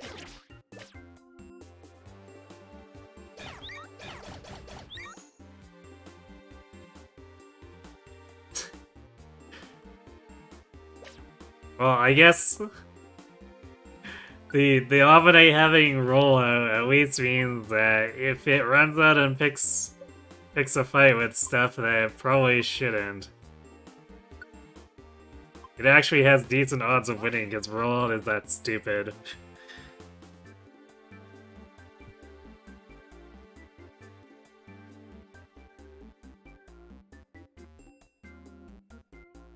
The original games, or maybe Explorers, you don't remember, a really good speedrun strat was to start with Skitty, who gets double slap, 5-hit move, then Link double slap and Leer so I can lower the enemy's deep before hitting.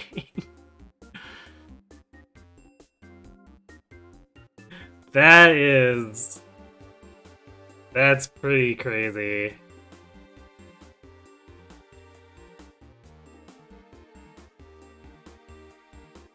I remember someone mentioning something about stab double kick with Skitty. Or not double kick, yeah, I guess it would be probably also double swap in that case, right?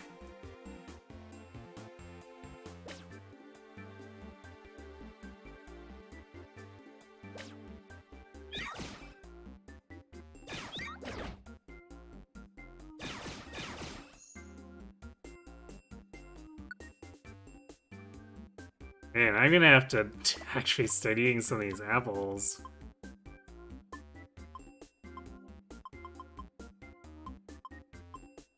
I kinda wanna take this heal ribbon with me, but...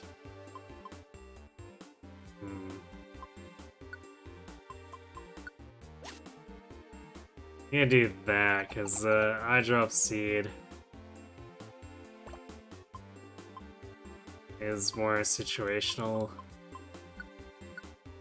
I guess we'll use this now so that we have space in case we need something.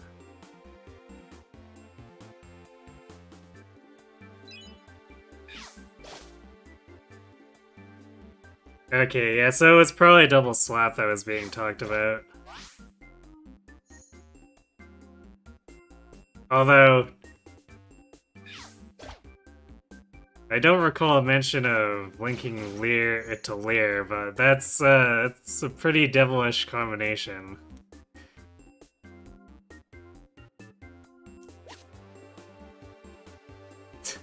The game's like, hey, you used an eye drop seed, you want another one, right?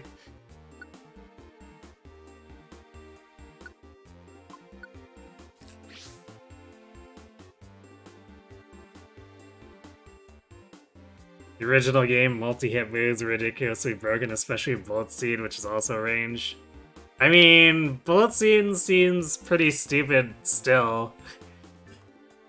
Pretty sure at least like a half dozen of enemies used Bullet Seed against us in either last session or the session before that. It was one of those cases where it's like, dude, I'm resistant to this thing and I just took 80 damage.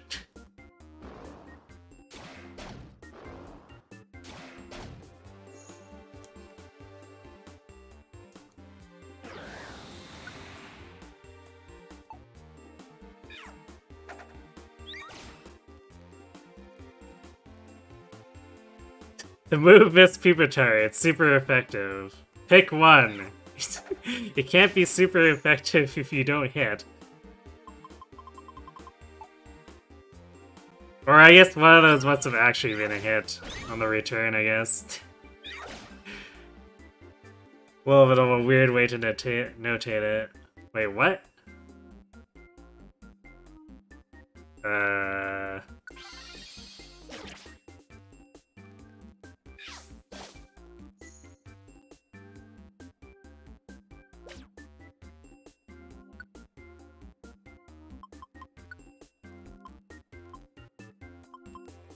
I don't know I got Marowak there, but...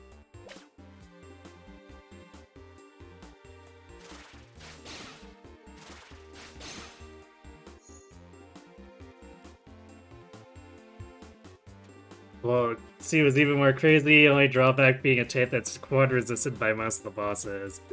Except if you get Steamroll, right?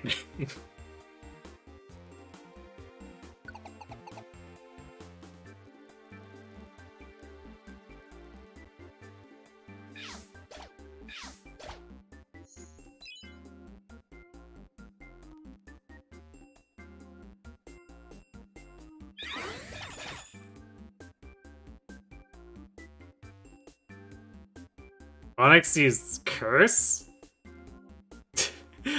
There's a statement I never expected to read.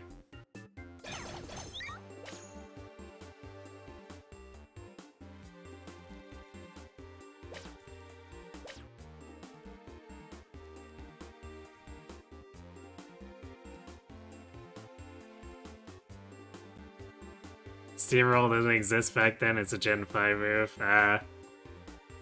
So what you're saying is...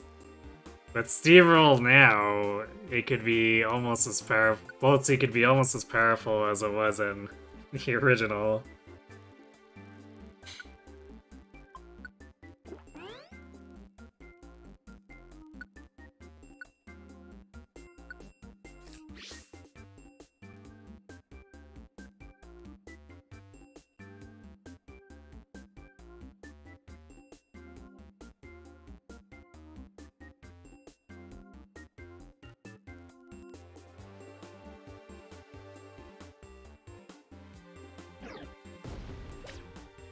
Ow.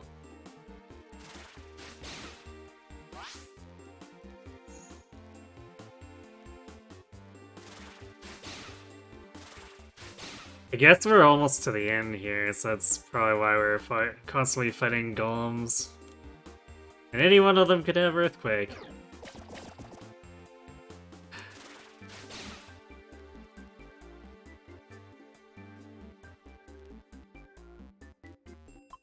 Go away, we don't have room for you. Also, you punched me in the face. Several times.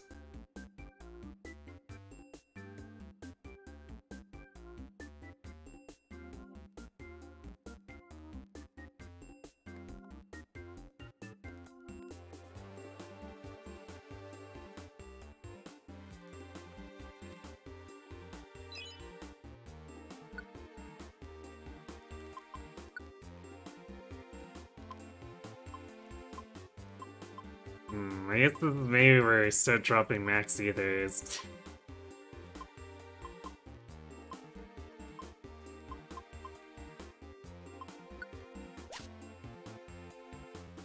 Actually, does anyone want to use it? I guess I could use it on my Razor Leaf.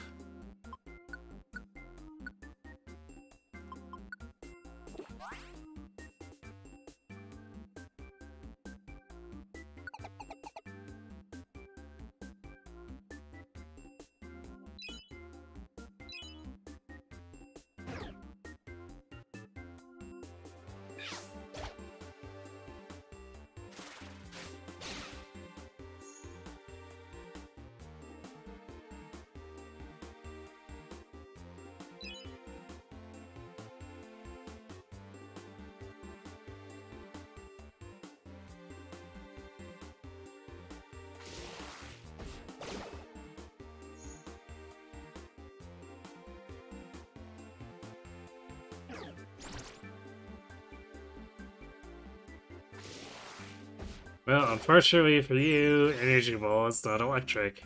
See you later, Onyx.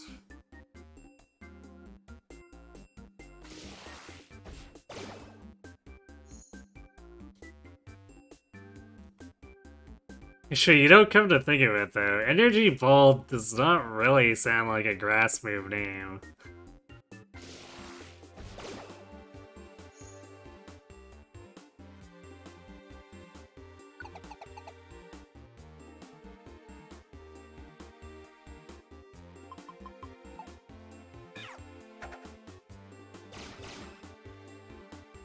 Like, in a vacuum, if someone were to say Energy Ball is a Pokemon move to me, I would probably assume either electric or fighting. Maybe psychic?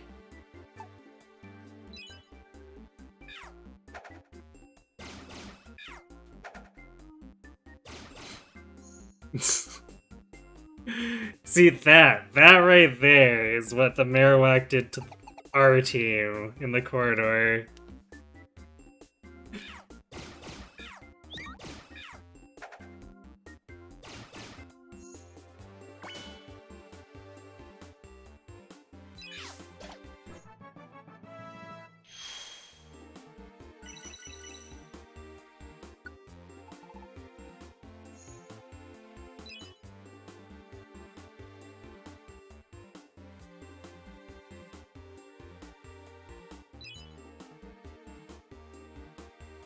You know, Steamroll lets me get past my bad attack typing, but it just turns Cat into a murder machine.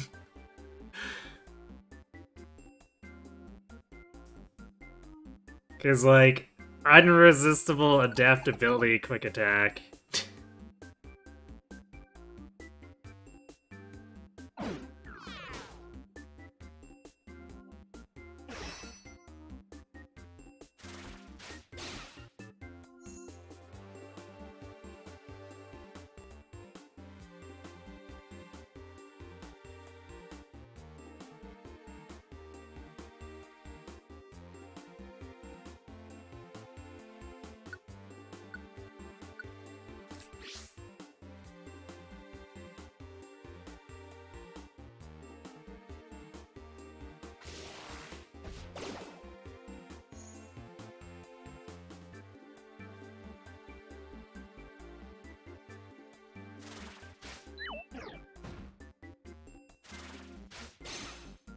Well, that's definitely a thing that, a little bit of a heart skips a beat there. Just like, whiff. Oh no, he's gonna use Earthquake, isn't he? Thankfully he didn't, but... Alright, I guess we'll just take the chests. We already have something like 8 Evo crystals in our storage that we haven't used. So we probably don't need more of those.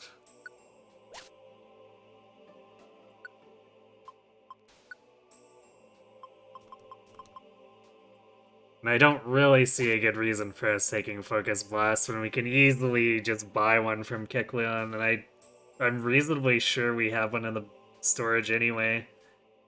So, not really any point in taking that TM.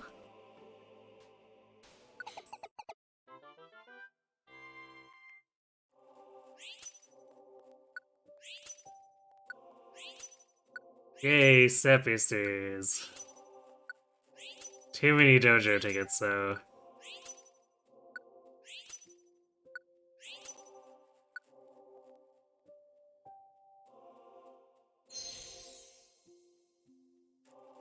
Yes, once again, if anyone wants to claim these, let me know.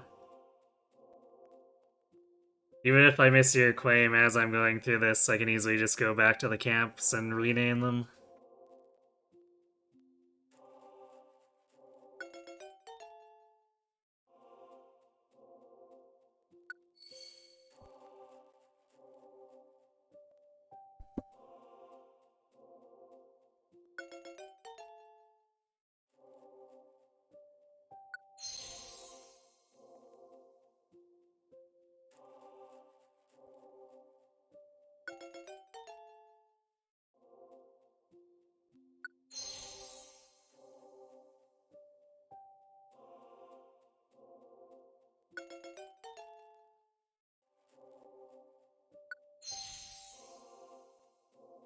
If I get another Marowak at some point, I might, for the memes, just make a team of 3 Marowaks with Bone Meringue.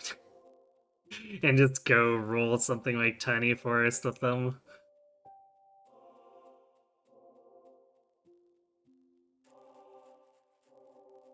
I think Deep Sea 4 is something we bought right at the end of last session. So hooray! Recent camp purchases actually mattering.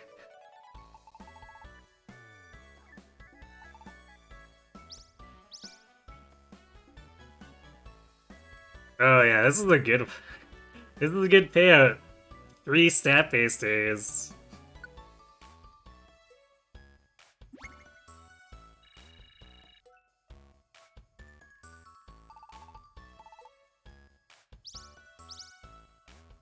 Two stat boosters.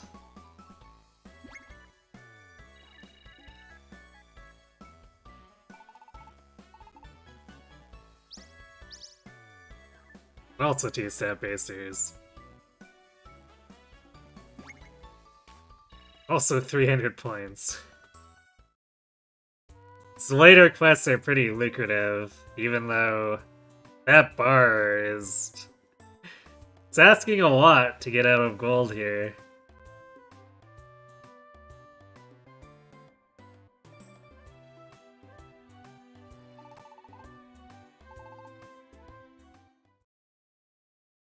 If we do make it to platinum, I assume it's platinum, there better be an inventory increase with it.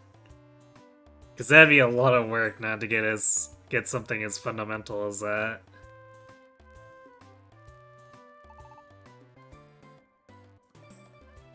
Once again, Pelipper is like, hey, empty your damn mailbox.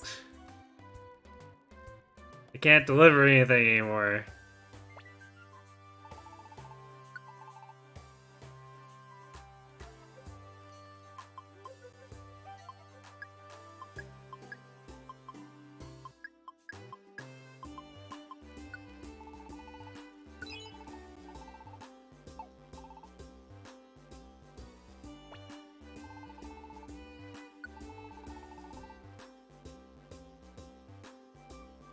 Oh, there's Hyper Beam. I want to have anyone else learn it.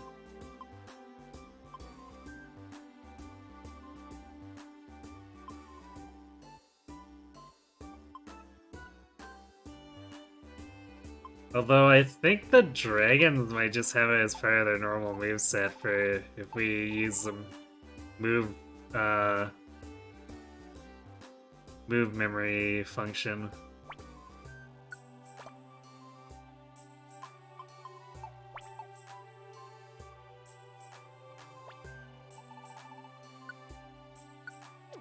Oop, damn it.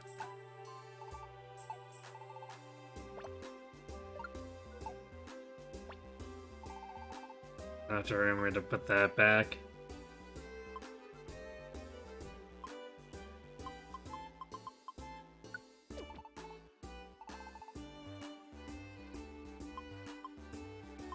It's interesting that that's the only lucky ribbon we've gotten all game. Okay, let's see, 1, 2, 3, 4, 5. Let's put these other two away. Those away, that away.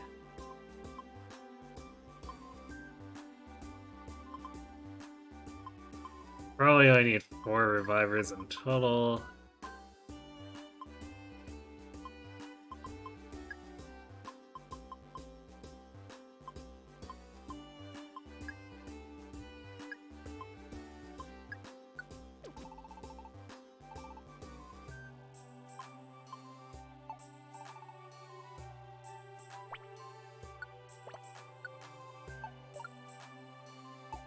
I should store the other set of gravel rock.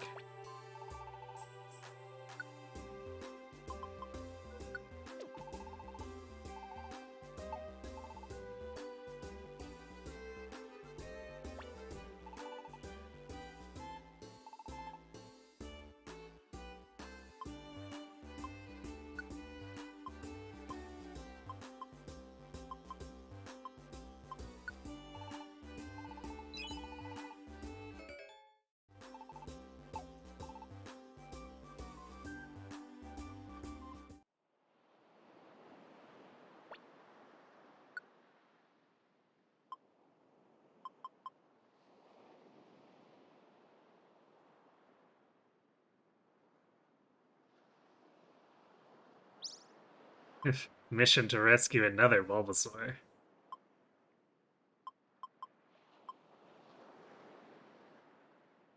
Southern Cave one. In case we want to recruit a Goldeen, I guess.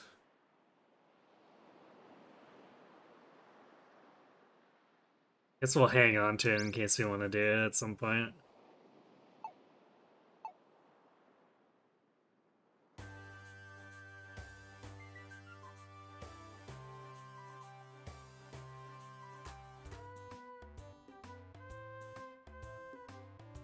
Okay, well, let's have a poke into the Western Cave and see if we get creamed for it.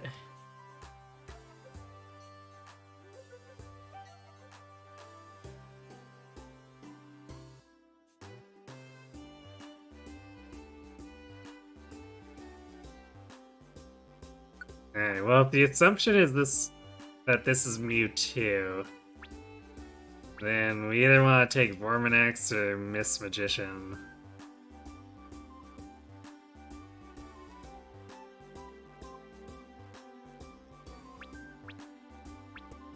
Forminex is a little bit higher level, so I guess we'll roll with him.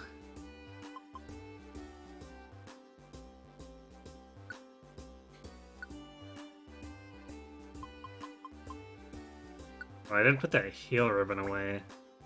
I don't really... Well, there's a chance we possibly need it, but we probably don't need it.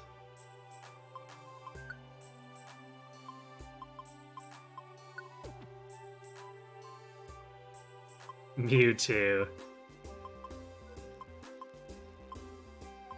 I mean, that's what you call the Ditto when it imitates Mewtwo.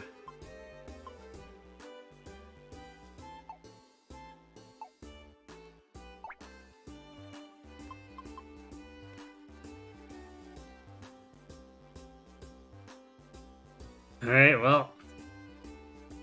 Actually, hold on. We should... If we're anticipating fierce resistance, let's grab...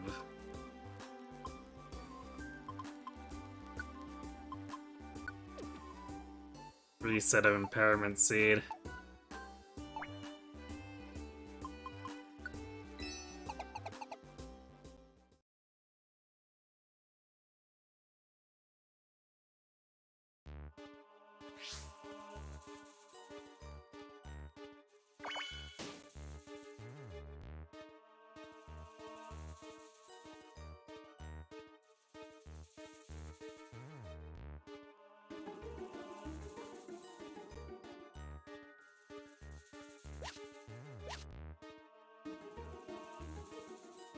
So far we haven't seen anything at all. Oh. Psychic, huh? Well... I guess if it is Mewtwo, that's to be expected.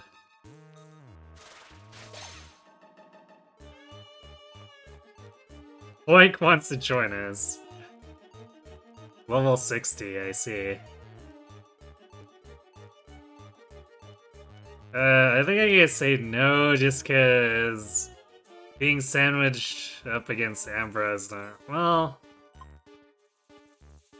Yeah, let's take him anyway. What could go wrong? How dare you betray us?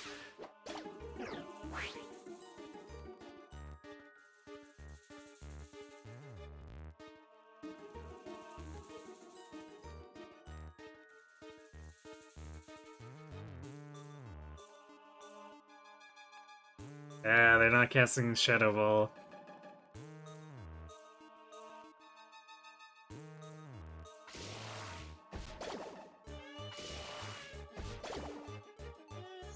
Oh, I guess they don't need to if I double Energy Ball and Murder Jinx.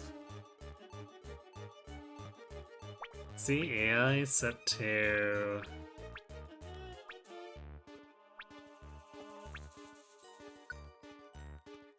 Well, it's set to Let's Go Together, so it's just Corridor is being stupid. Again.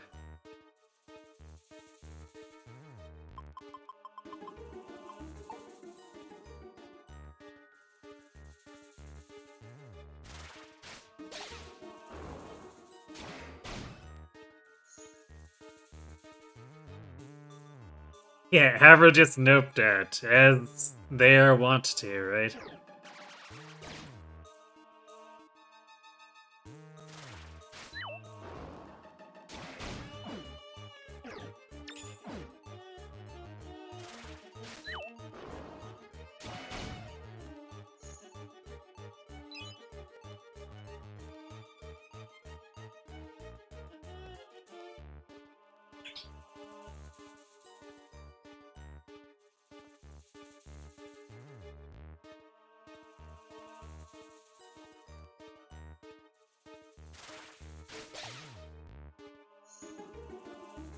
Oh, that was the Abra from before. I was a little confused at why it went down so quickly. Abra noped out and then made the mistake of its life by coming back.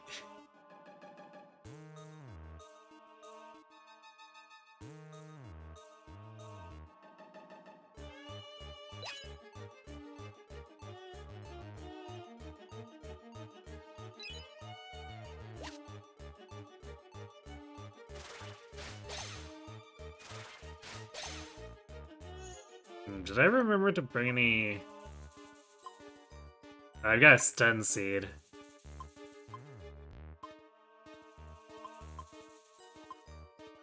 But I used the sleep seed and then replenish it, so that's a little bit of an oops.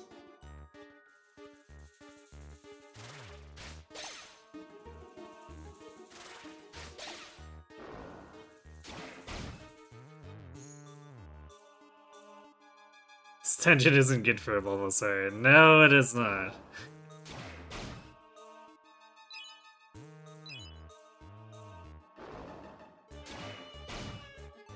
But what's new on that front, really?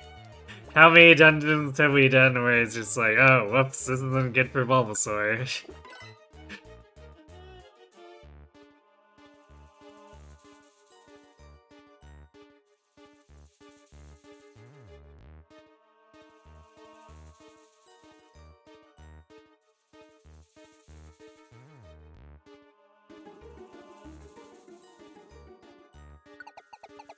For a second there, I'm like, that's an awfully pale Natu, but it's actually it was actually a Ralts.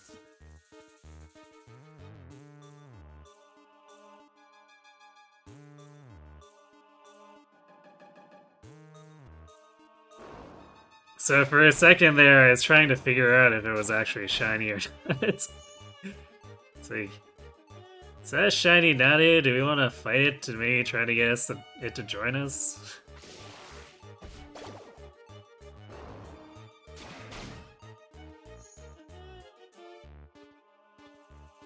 Alright, well this is a Psychic Dungeon and this is a Honchkrow, so this seems like a pretty good investment.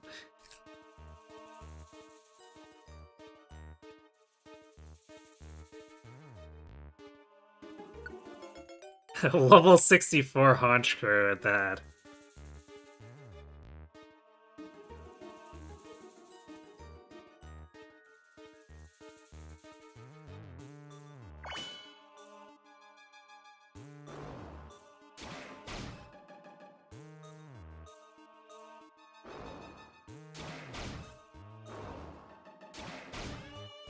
I think that Bellum's already dead.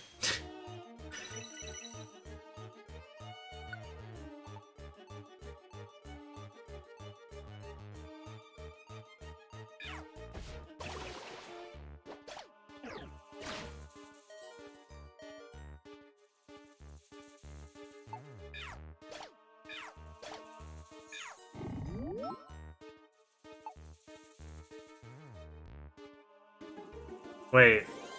Okay. I was wondering if Cat was gonna refresh and interrupt the rest there.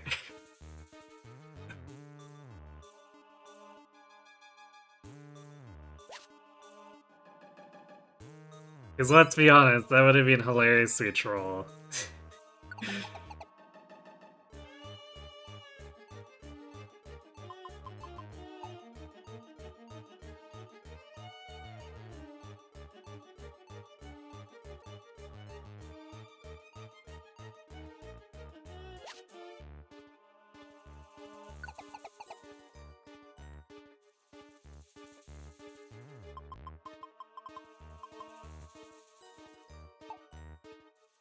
Sleeping meditates, I guess we'll just leave it be.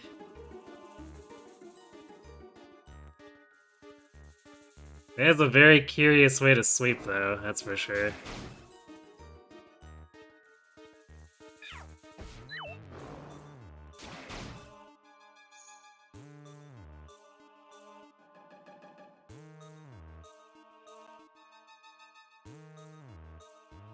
Yeah, apparently you don't recover until you wake up.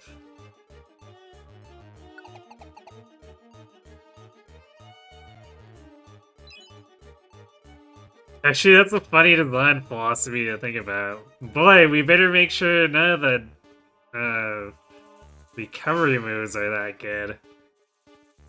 But 5 hit attacks or 8 range double hit attacks, sure, let's leave those in. Those are completely fair and balanced.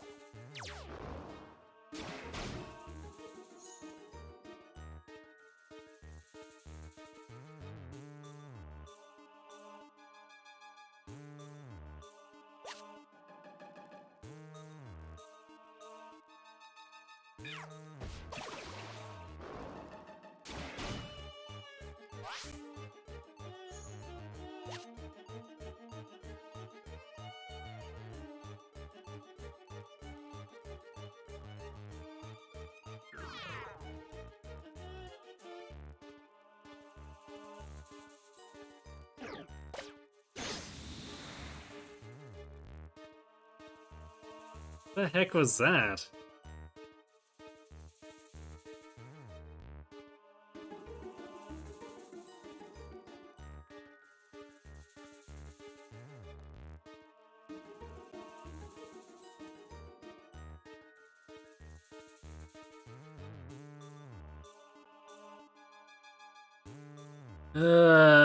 I don't feel like reviving Honchkrow.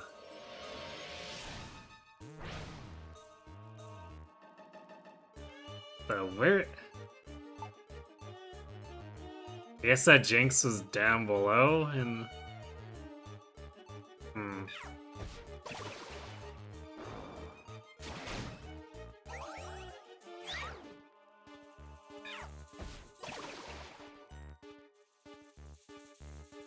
Jinx wants to join.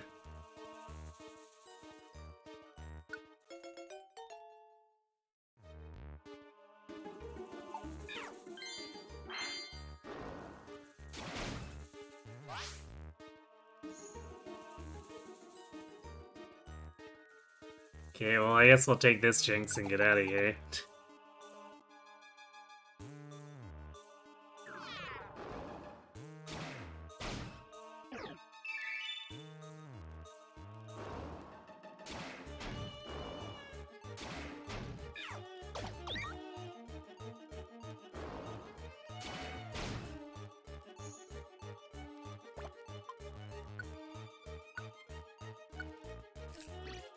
Oh, I guess speaking of double slap, apparently this Jinx has it.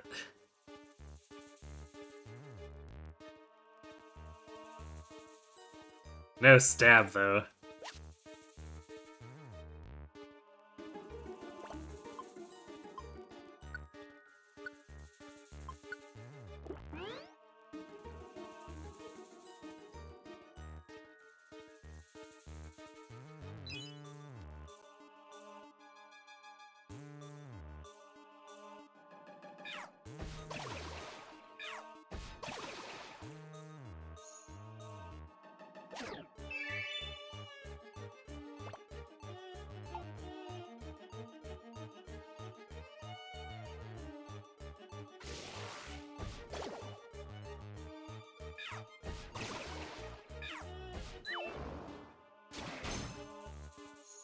Can't believe Mr. Mime actually survived that barrage there.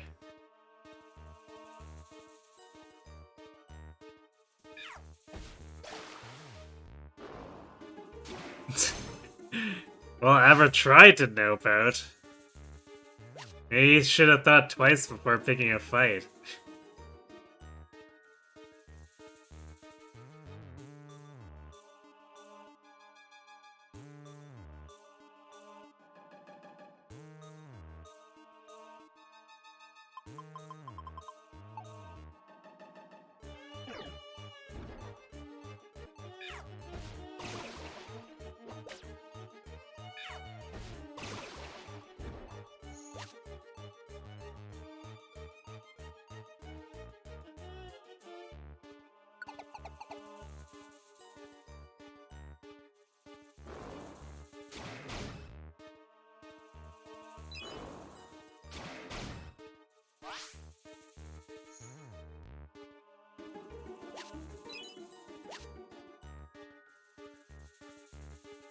Well, we can try using the Confuse Wand on him once we get to it too.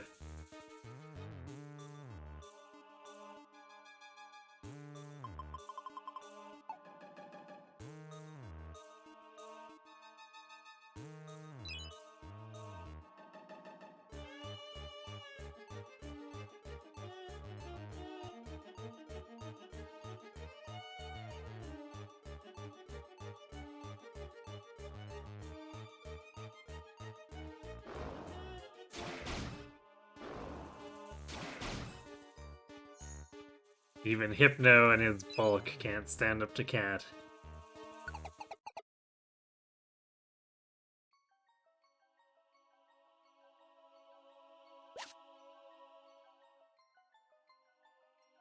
So I guess once again, halfway through a tile set swap. Mystery House. Oh, did I? I don't know if I actually kept an invitation.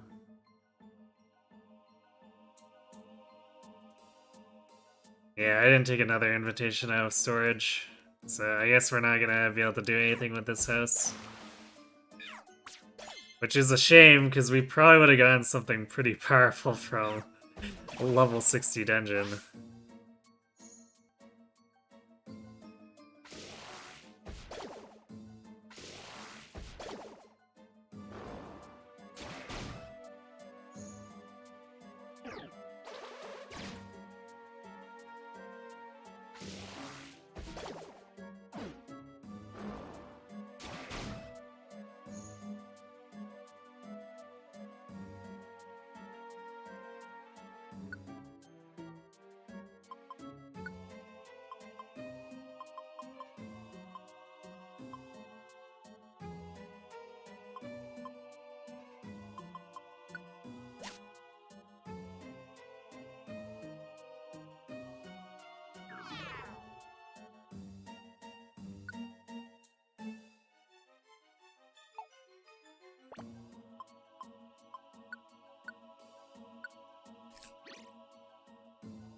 What is it? It's a baby form of Chansey. I don't know why I forgot, but apparently there's that here. I don't think we have the resources to actually recruit the whatever it is. Yeah, Happini, thank you. We don't have the apples to spare for the Happini, unfortunately. So I don't think we do. Yeah, we haven't actually picked up any apples.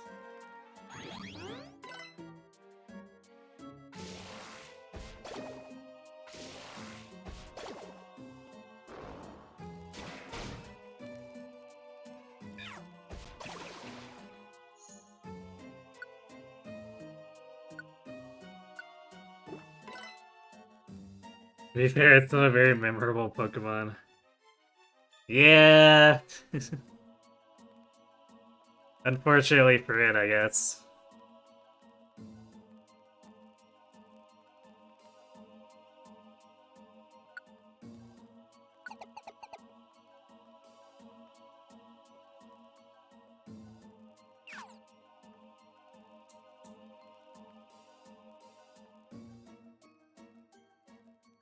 Great, so Wobbuffet might just start throwing stones at us.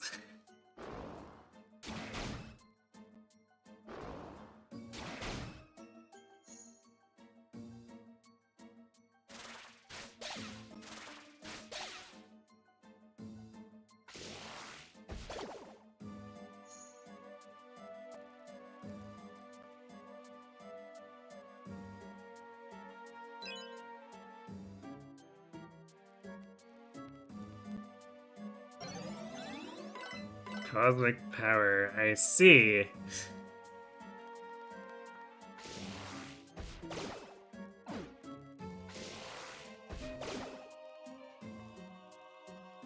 Well, so much for all that cosmic power.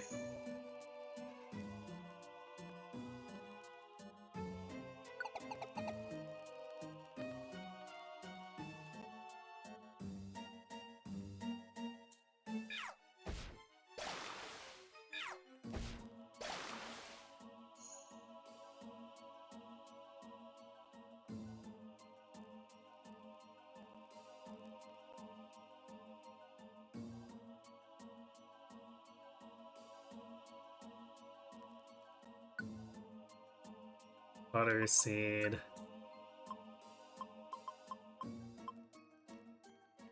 probably don't need these X3 specs.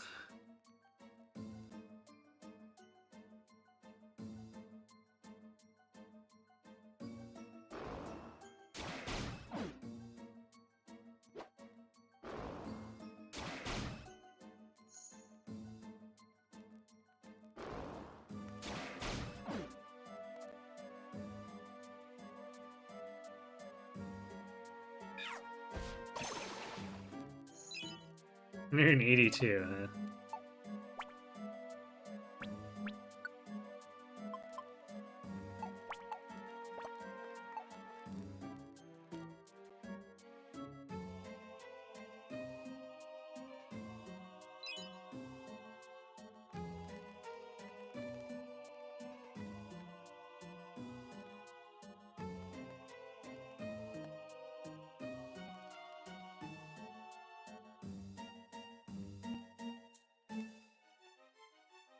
And another mystery house.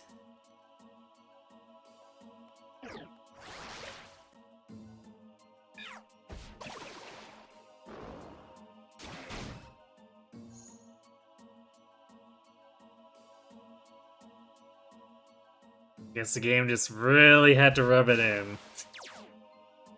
It's a 24 dungeon, but we're getting 2 mystery houses.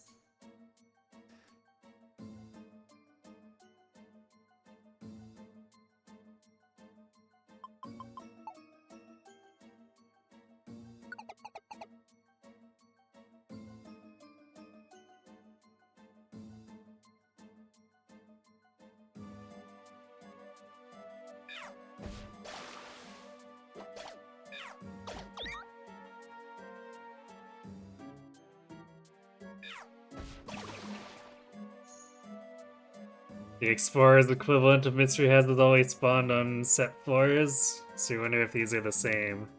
Maybe.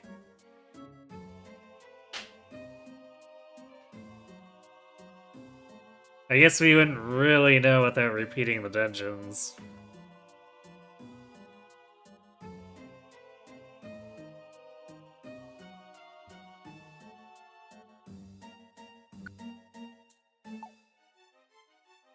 I guess either that or someone can look it up, but, you know. Details.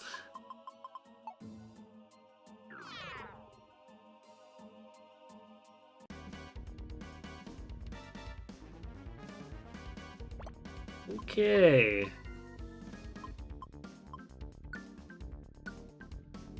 Get out of here.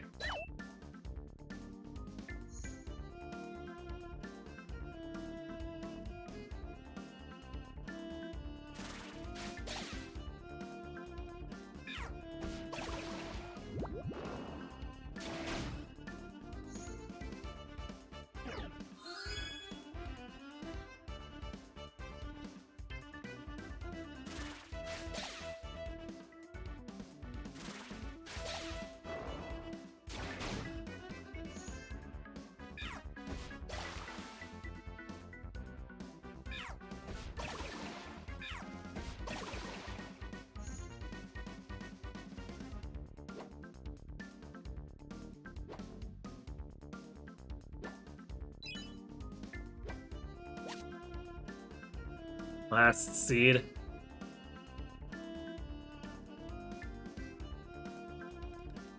I'm not sure if Tunnel 1 is something we want that badly.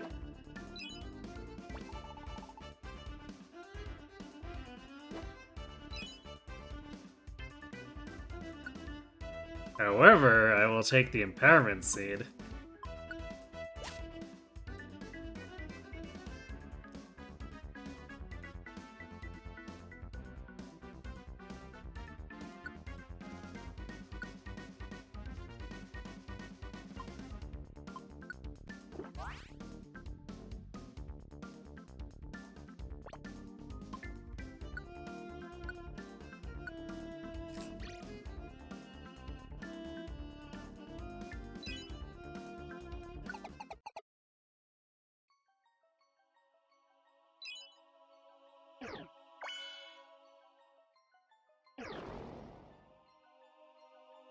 Aha! I moved out of the way, sucker.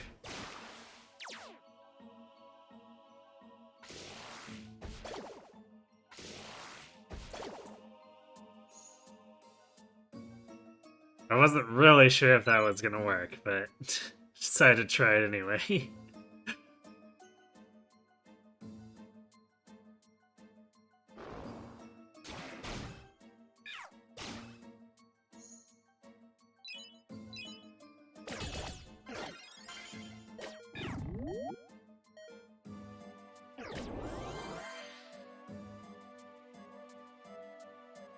Oh, that sucks.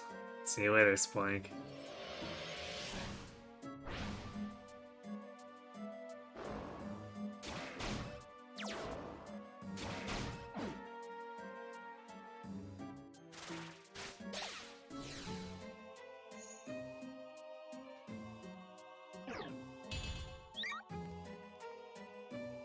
Stored power?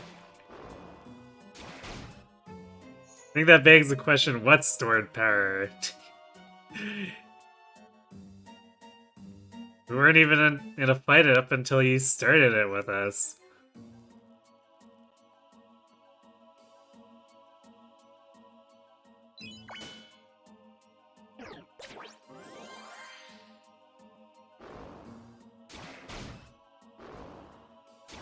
Just this train of Curlias, I guess.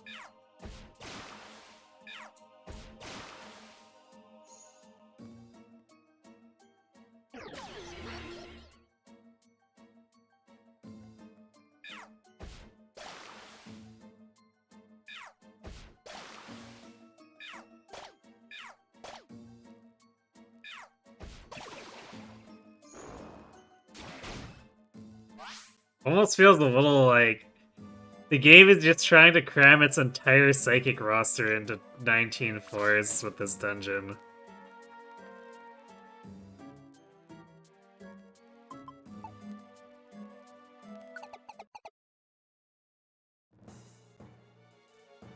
Oh, hey.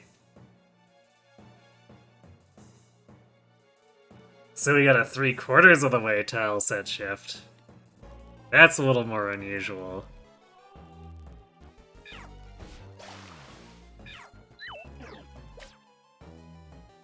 Rude.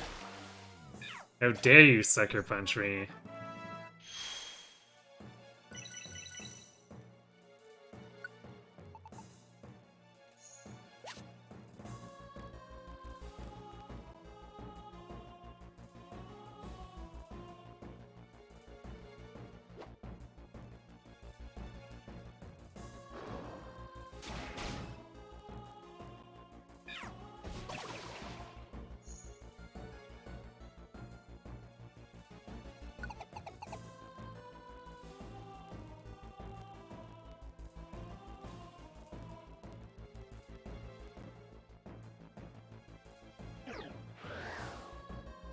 Oh look, Sandstorm again.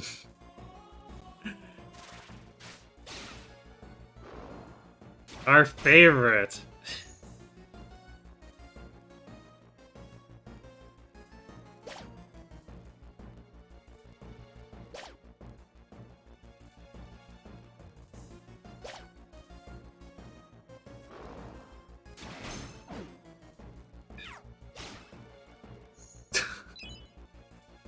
Yeah, maybe don't ignore the Absol when you're weak to its attacks.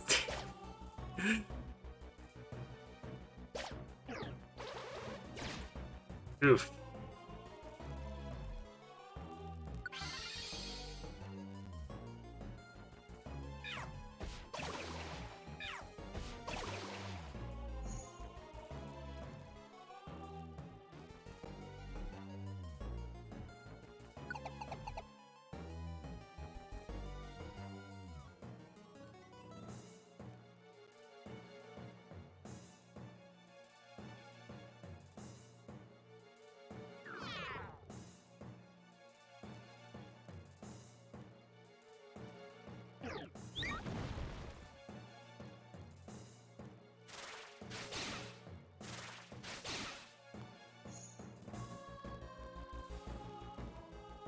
It really does feel like some of these are camping and waiting, but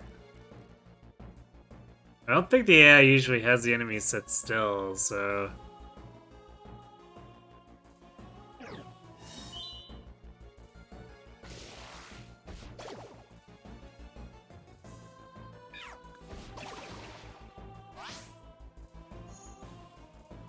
I wonder if it's just spawning it into the room and conveniently running into us.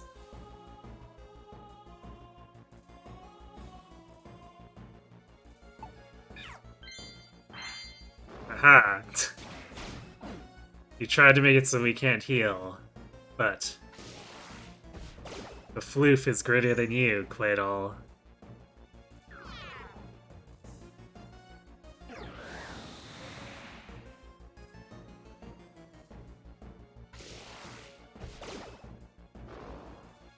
Well, looks as far as the turban to just make that effect stick, since it's also doing our favorite, Sandstorm.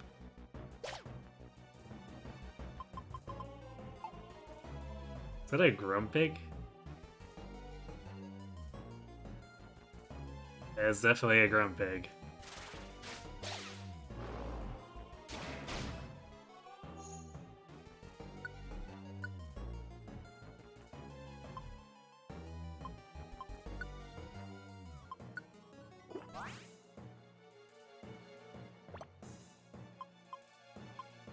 We have so many max ethers. We don't need this many.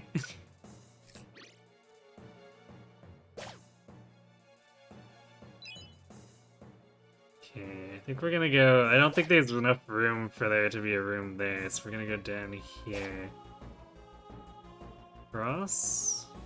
Oh, I guess there is enough room. Well, that's, egg on my face.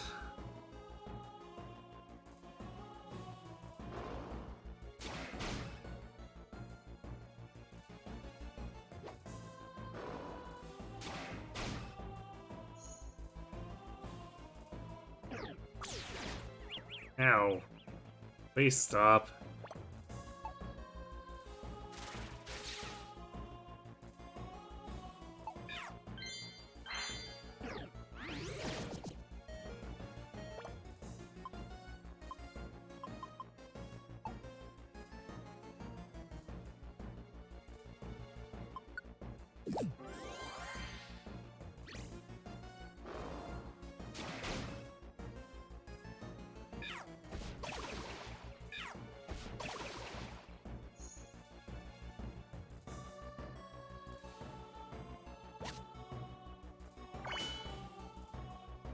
Petrify one, you say?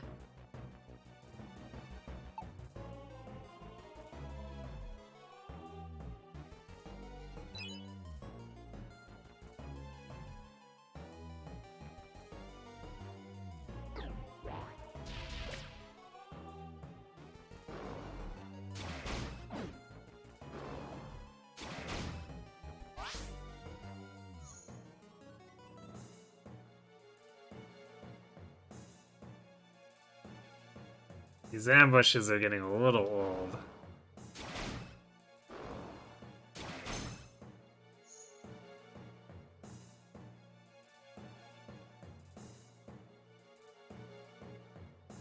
Come on.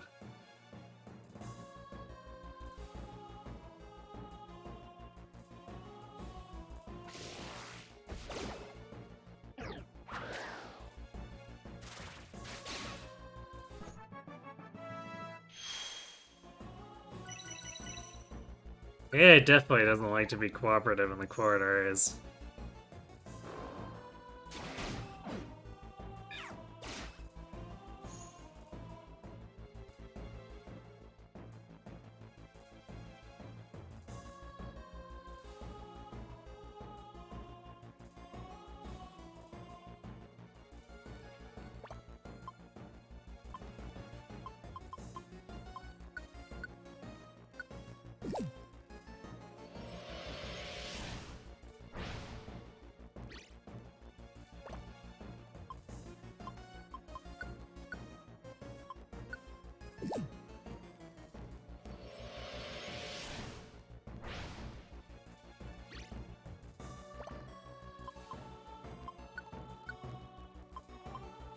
And Mega Absol.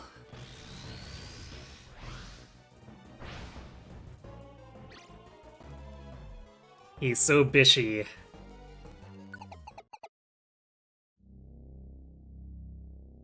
Was it you? Who disturbed me in my sleep? Was it you?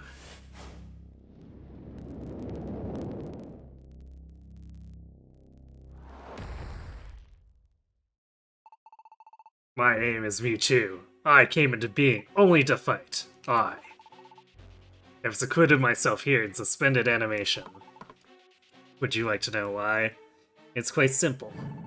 If anyone such as you were to come along, I can defeat them at full power. Come on.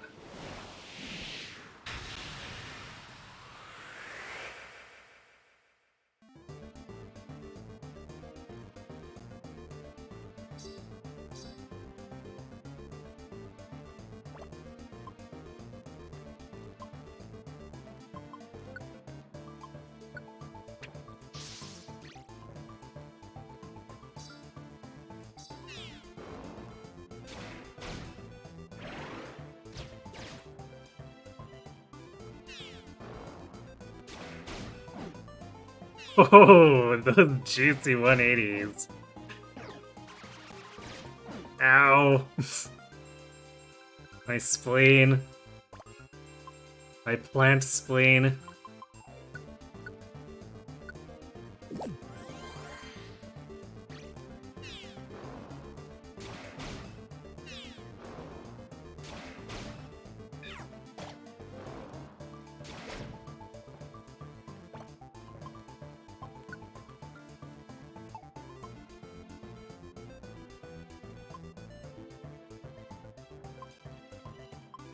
Yeah, I probably could have stood to bring a little more crowd control.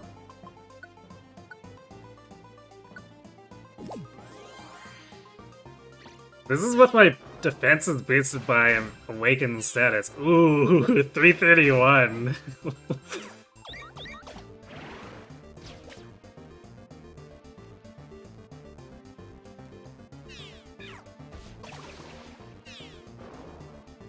Everyone's just throwing around the big numbers here. Oh, here comes Mega Evolution. Be angry now.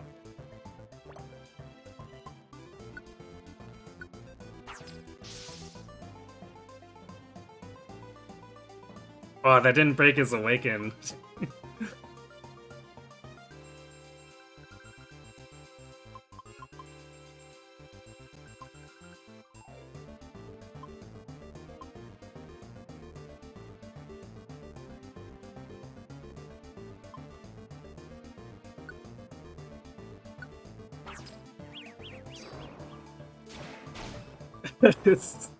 I like that animation. Look at that.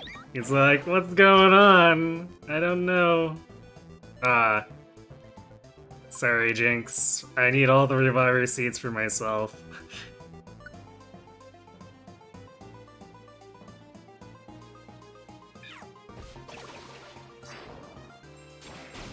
Dude, he's taking a lot less damage now.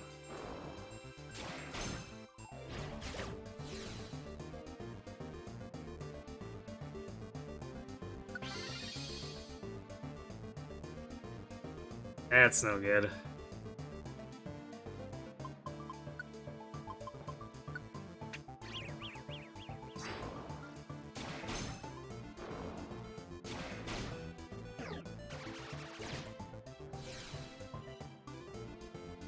Well, I'm also getting one shot too with that. That's not great.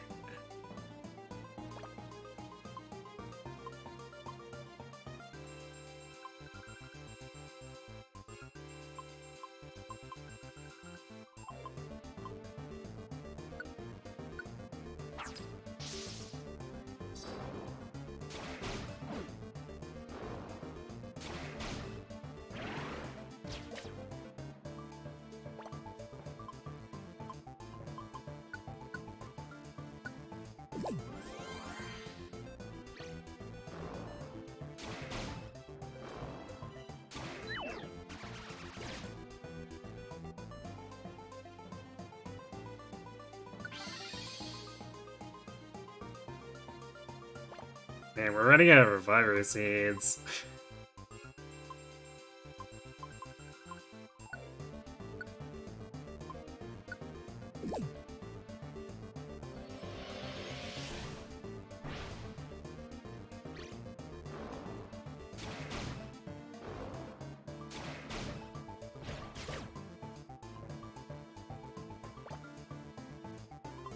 I could try to have the dark type tank, except he's got fighting moves, so it makes little difference.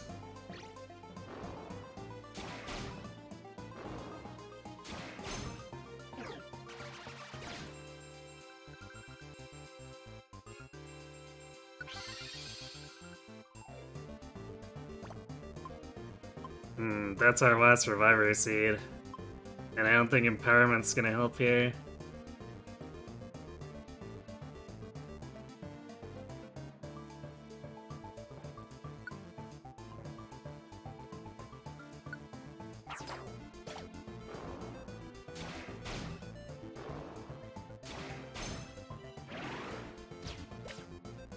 Oof. Yeah, we're out of healing in general.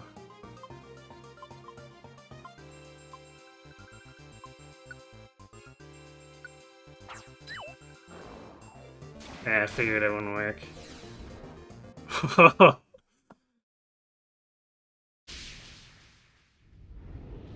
Fighting moves won't be stab, no, but the Absol has not had like 40 defense specialty items pumped into him. Or another 60 some health. Like, I'm built to have the stats of a tank even if I get hit by super effective stuff, but I think the result would be the same just because I haven't buffed up the Absol's defense in the same way.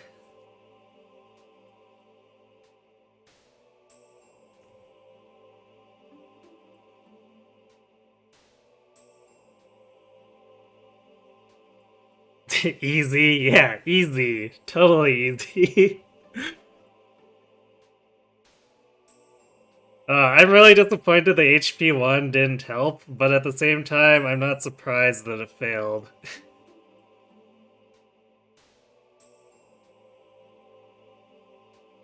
You're pretty sure he gains fighting type in X form? Does he? I guess I'm not that familiar with Mewtwo's Mega Evos. Is that actually true? He does? Phew. Yeah, so the Absol probably would have taken like 300 damage from War Spear there.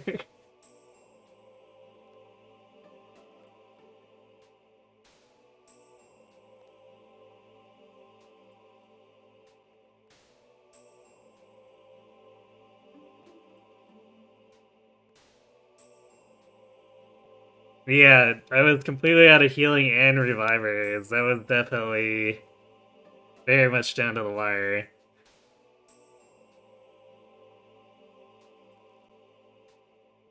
Team Fluffy's courage and the fierce battle left an impression on Mewtwo. You can now access the Cryptic Cave Camp, and you two joined! Yay! Wow, so we were even, like, average party level, we were actually a little under level for him, too.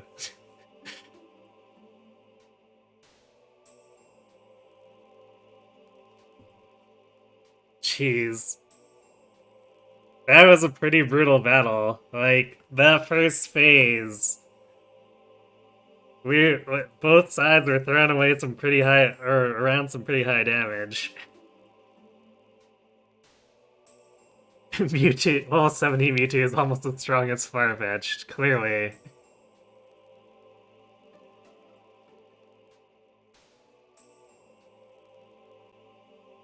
I think it's a really good idea, or it was a good thing I brought those empowerment seeds, because I don't know if we could have actually pushed through his defenses at the end there. Because even with empowerment and hitting with Shadow Ball, we were only doing about 100 damage.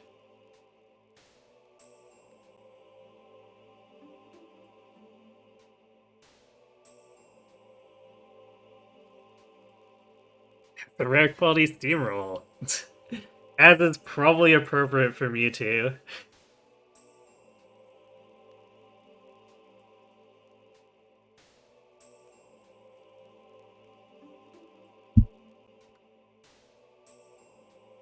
Although, really, with Mewtwo's coverage, is there anything that's like he would really need Steamroll against?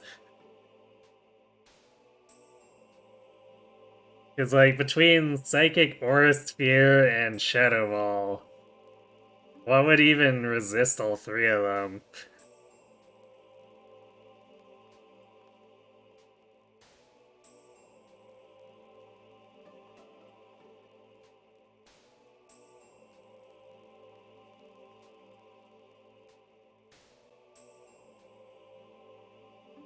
Alright, well, that was an adventure.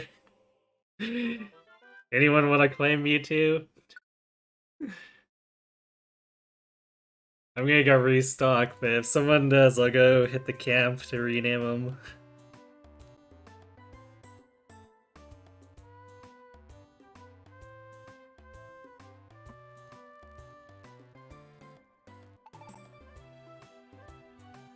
Good morning. We did well, didn't we? You know, fighting off a genetically engineered super soldier. You'll be Mewtwo? Alright.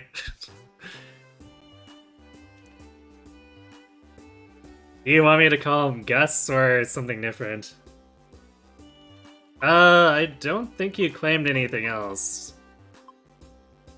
And I'm totally fine with people claiming multiple Pokemon too if they want.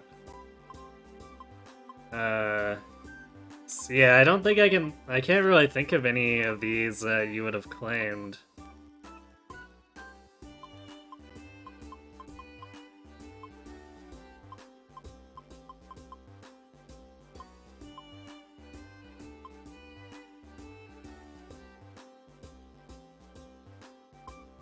Guess would be fine, with or without the exclamation point.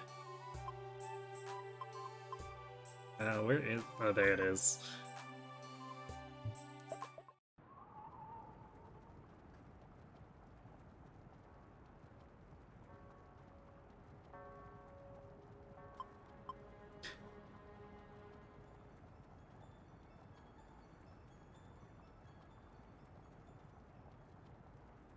Very ambient track. Almost can't even hear it.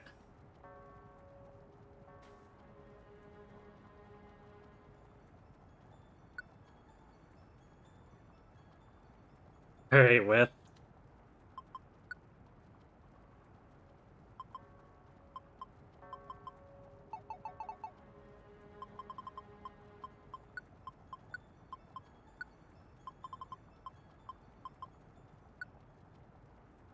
Why is there an upside down exclamation mark as part of this allowed symbols? That's a weird one. Anyway, congrats, Gus. You're a genetically engineered super soldier.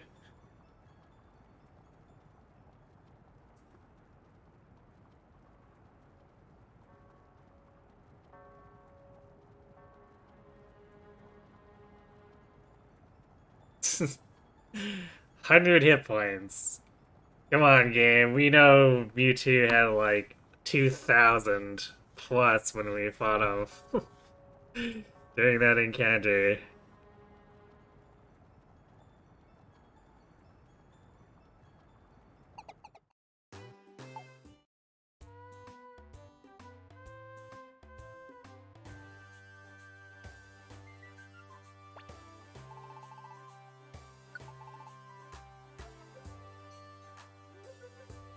I do like the mental image of like Mewtwo being so impressed by the battle that he just comes out of Sequoia to hang out with a Bulbasaur and an Eevee.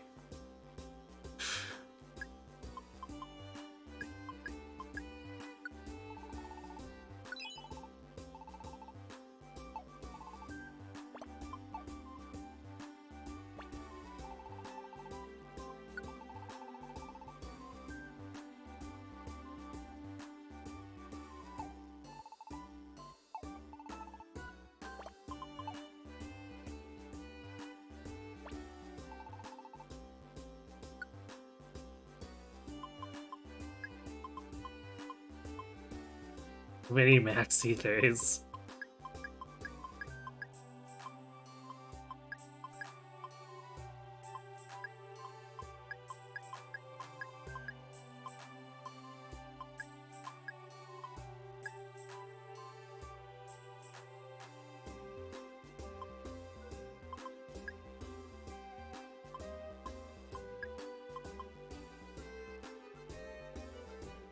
I have to say, the Whirlwind one actually was surprisingly clutch.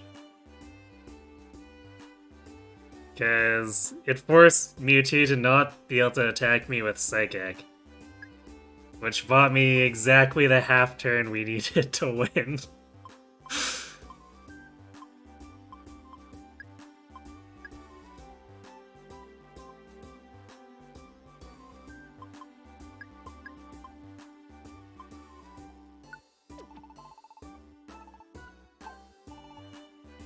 Okay, so our inventory is in shambles. We need to replace basically everything that's not PP Restaurant.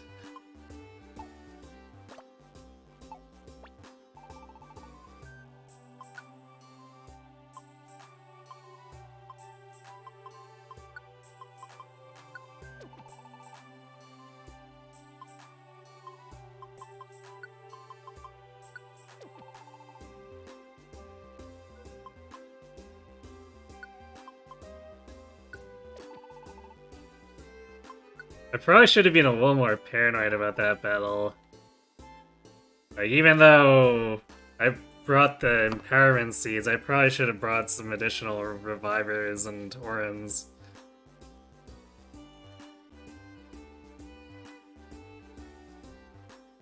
Actually, probably Revivers more than anything else, although I guess I wouldn't have known that we would have all been in danger of being one-shot by anything.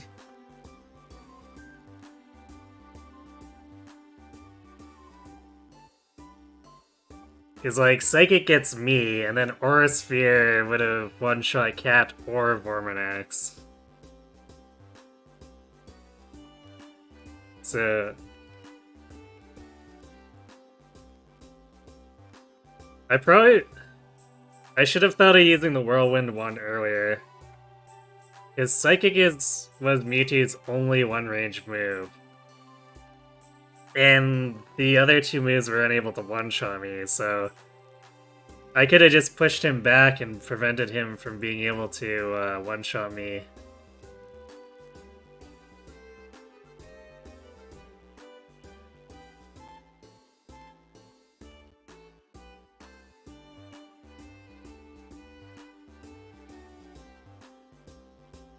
So, slight misplay there, but we still won, so... I guess, in the end, we made it.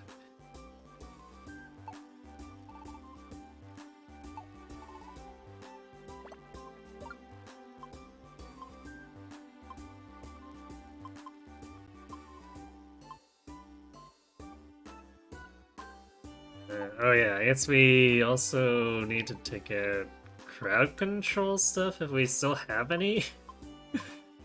It's like something that we're constantly in short supply on is... I guess less of the single target stuff, but definitely the room-wide stuff we're constantly short on.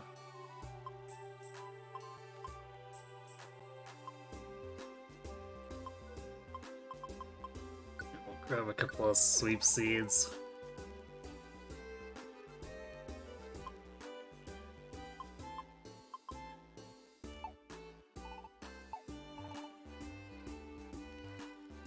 Alright, that's another thing I forgot to do at the camp. Let's go check the quest board first. But forgot to use my other stat-based areas. Might have been enough to actually make a difference too if I'd remembered. RFC, help bring back Shelgon.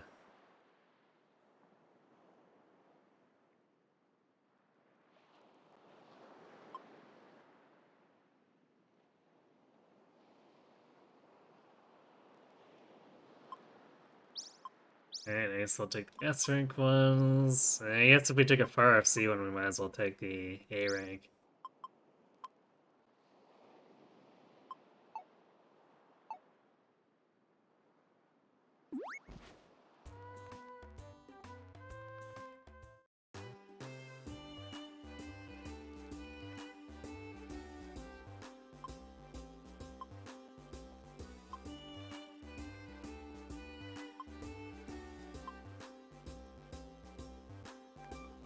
What haven't we heard the music of?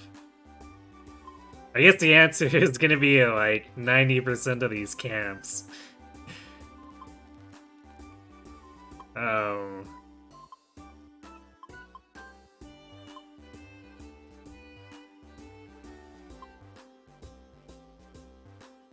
Have we heard Hose?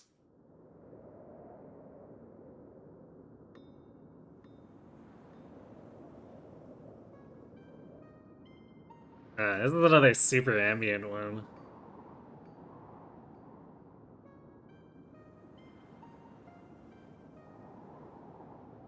I guess it's just gonna be impossible for this game to ever beat Darkness Ridge.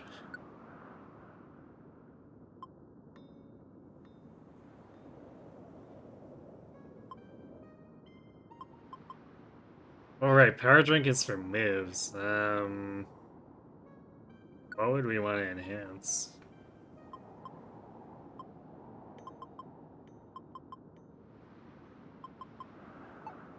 Maybe hold off on that. Use the Life Seed. still not enough health to prevent me from being one-shot by Mewtwo during that battle. Darkness Ridge's music is good as it was in the original.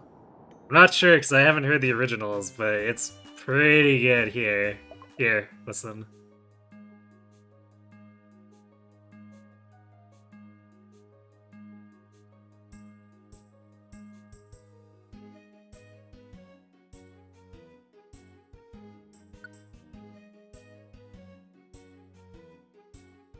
They kept it the same? Cool.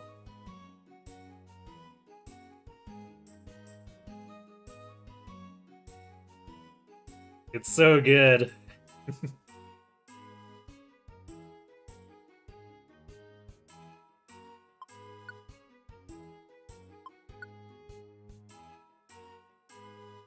Definitely the best ally camp theme in the originals.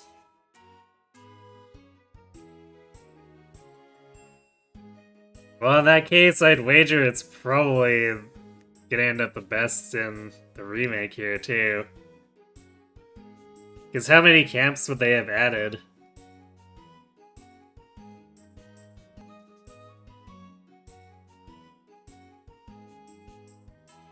Even though it had some bitrate compression issues even on the DS. He is just too powerful for the system to handle. When you're this epic, sometimes that just happens. The 4 extra special attack would probably have made some level of difference for Cat's Shadow Ball spamming.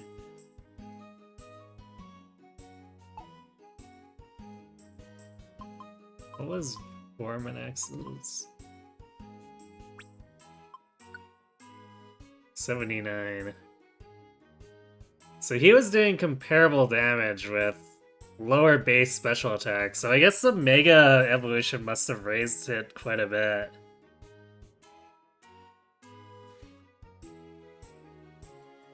You're not sure, but you're pretty sure they added at least a few?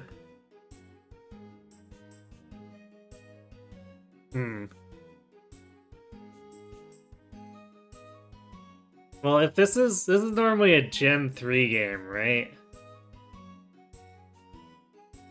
So would they have had to add... Actually, probably not. I was gonna say, would they have to add a fairy place for Sylveon? But they could probably have just lumped Sylveon into Evolution Forest.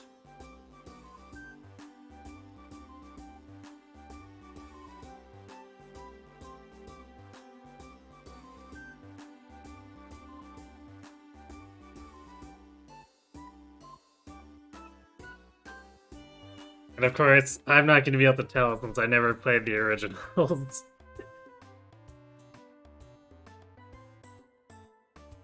It's me at the very end of Gen 3 with unplayable cameos for a few of the Gen 4 Pokemon.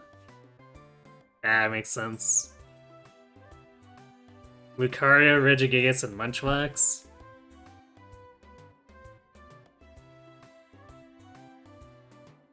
I see. Well, we've seen Munchlax.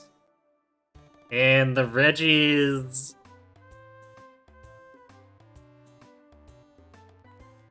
Reggie's referenced Regigigas, I think? I'm not sure if we actually got to see him. I can't remember. But definitely nothing around Lucario yet.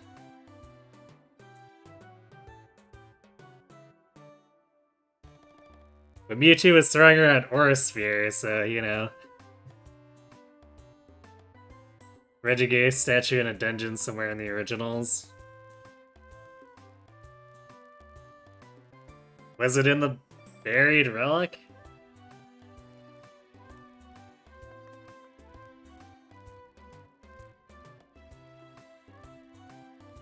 Oh, Lucario rank, I see.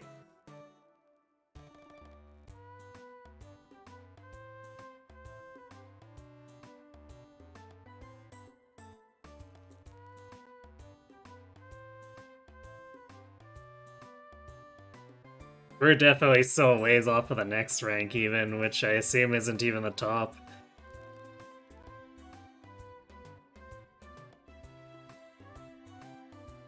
Because even at 300-ish points per job, we still need nearly 2,000. That's a little rough. Alright, 130 for here.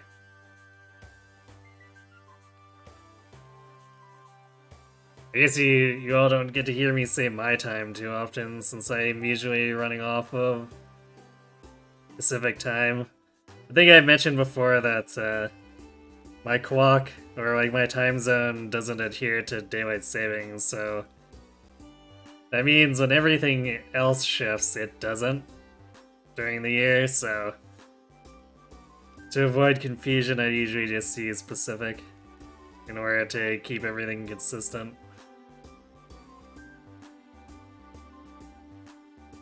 Really wish the world would just axe daylight savings as well, though.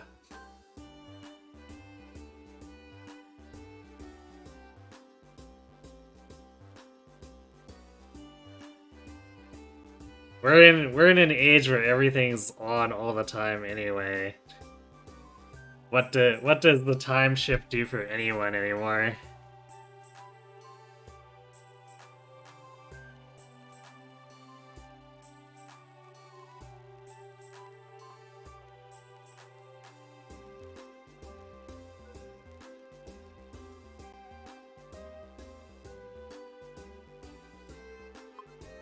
So we're missing...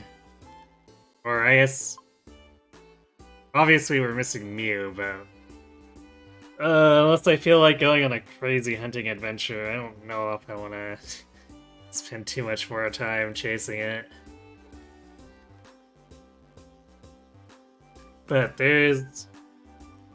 I'm pretty sure there's still a few more portraits that are gaps, aren't there?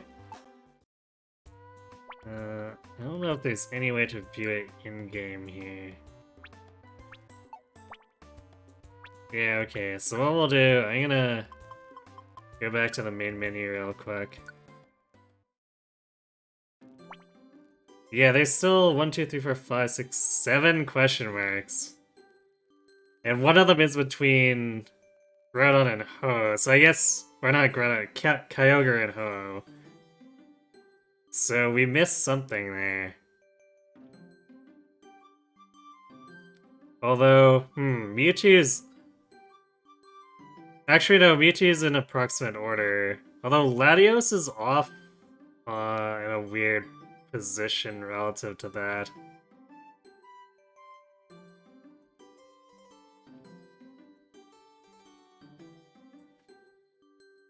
Your D&D group has some people in South America? Whoa.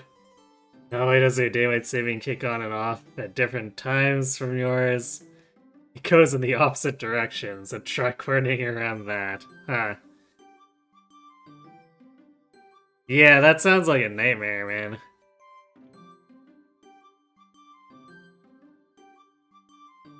Lugia? Yeah, possibly. What else is there left? In terms of just like straight, hey, there's these legendaries we haven't seen yet.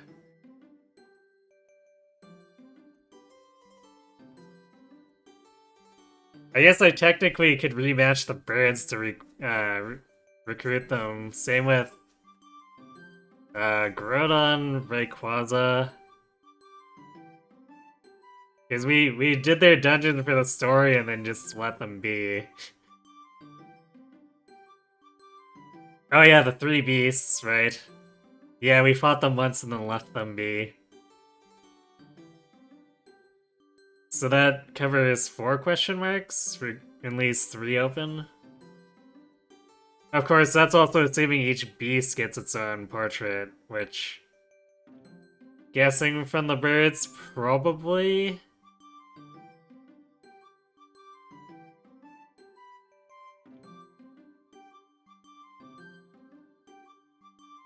Although the game disappointed me a little bit here by making Latios the representative for both of the Aeon twins.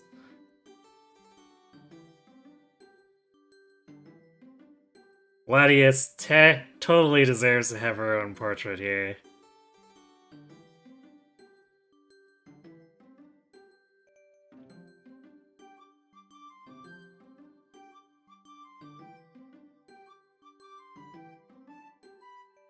Oh, and I guess Mew would probably count likely as the very last one, wouldn't it? Because I can't see the game not counting Mewtwo as one of the icon, or not Mewtwo, regular Mew as one of the icons.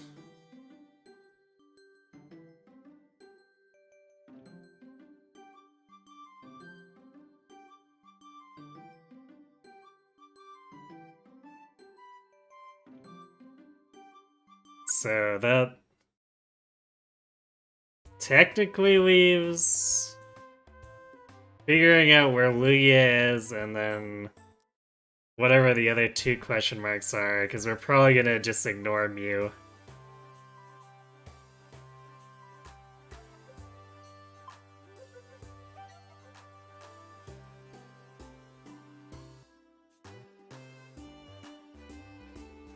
I guess I might need to...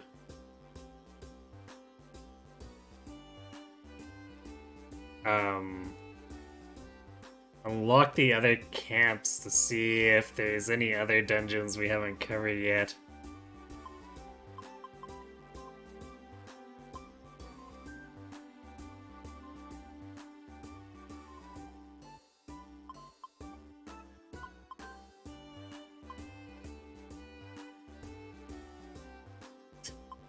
We got so many random jobs and just like one dungeon with one job. I don't know how that managed to happen for so many of these, but it did. But we've done most of these, so... I guess Far Off Sea is maybe Lugia. Possibly something else. Since it is a sea and not... I don't know what Lugia's habitat actually is, come to think of it.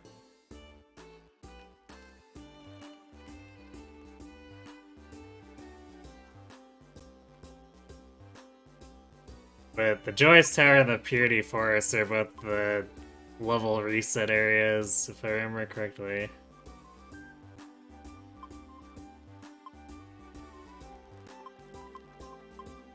Because it's its initial level 5, so it's probably the empty starting inventory too. So if we do those are gonna be definitely after we've covered the other story stuff. Lugia was at the bottom of the ocean? Really? That is... not where I'd expect a flying psychic to end up, but okay. Okay, well, we definitely don't have time for 75 floors.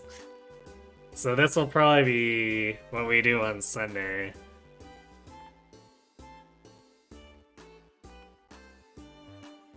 So with small amount of time left, maybe we just tackle some jobs. See if we proc anything for the other two question marks.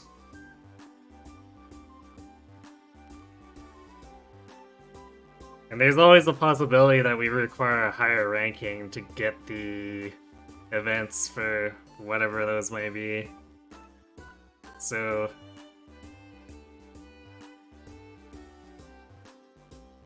I guess throw stuff at the wall and see what sticks.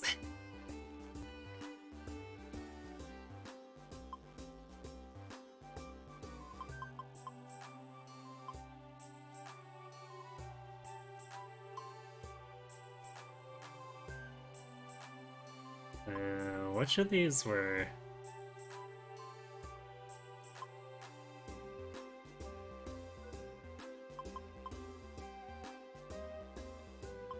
It's hard to keep these straight. I don't remember which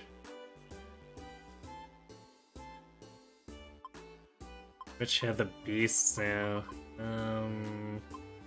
Wait, Fiery Field and Northwind Field, I think.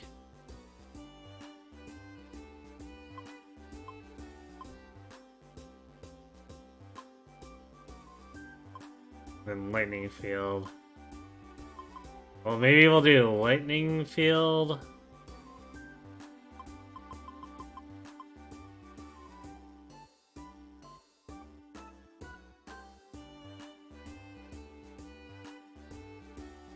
I'm gonna just check the mailbox, see if we've got any additional jobs for it.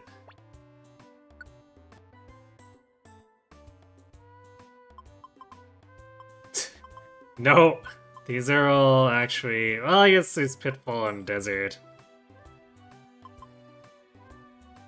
I still can't get over the fact that, like, the place where Latius was trapped, it's like, oh, this bottomless pit, which is just a forest.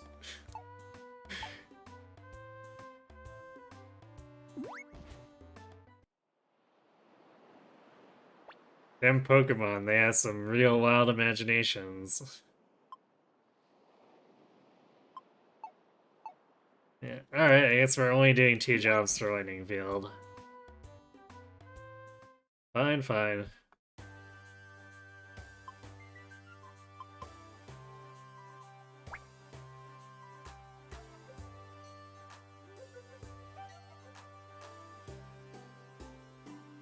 So we need to find Slakoth.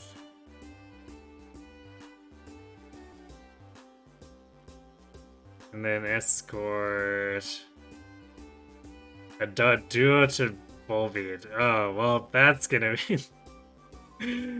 that's gonna be interesting. Because Duo is definitely gonna pick fights with stuff it shouldn't.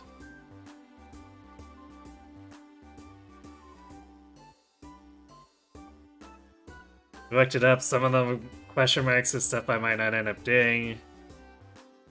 Mew is one of the question marks, so as I predicted...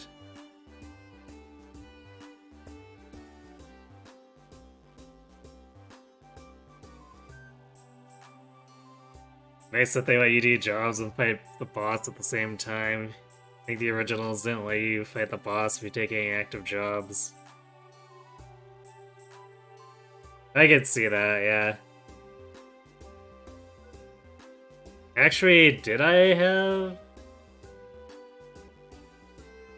I'm not sure if I've had jobs while I've fought a lot of these bosses, so maybe it will disable it. I guess we'll see.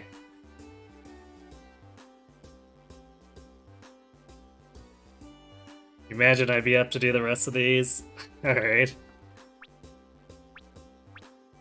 Alright, well, we're going to a lightning dungeon, which means let's bring the Earth Dragon that negates the damage from electric attacks.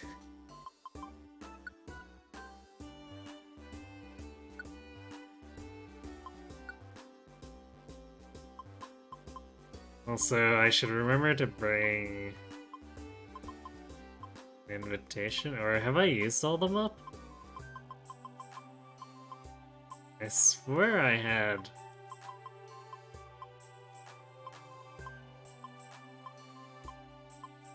Oh, there we go. I was just looking in the wrong place. Alright, now we've got one in inventory just in case we run into a mystery house.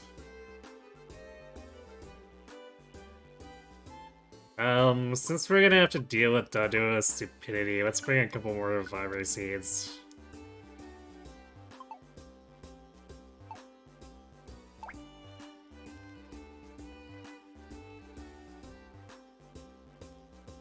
Better find out a short dungeon rather than a long one. I mean, what? I guess we could do it in Zapdos's? I even remember which one Zapdos is in. And if we have a job there. Was it Mount Thunder? Oh hey, Mount Thunder has a Dragonite at it. Yeah, we don't have a job at Mount Thunder. We have anything in the mailbox? Mount Freeze. So we could do Mount Freeze instead, I guess. Definitely not Sky Tower.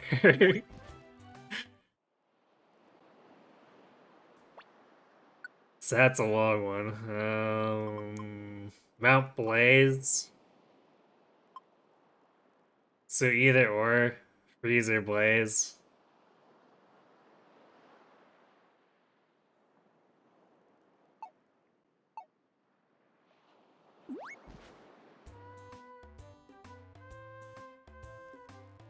Actually, yeah, let's do Blaze, because we know Freeze will stay in our mailbox too, so if we end up going there, we can tap into that.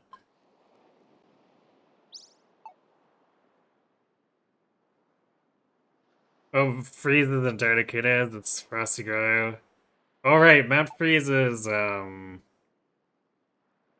before Ninetales, wasn't it? So yeah, I guess that's one that's not really helpful to us. So I assume Ninetales is actually a legendary recruit.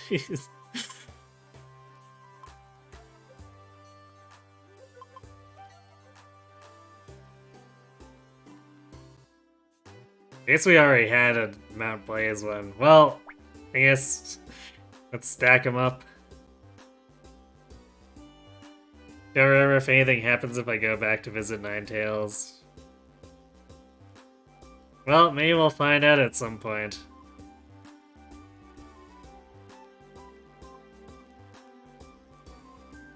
Because I guess those ones in the mailbox don't go away unless I clear them, so...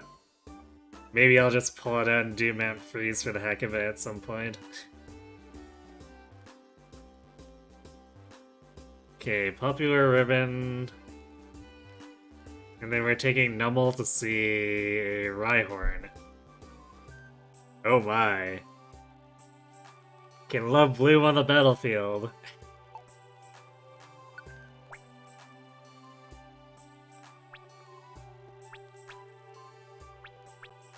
Well, I guess, we're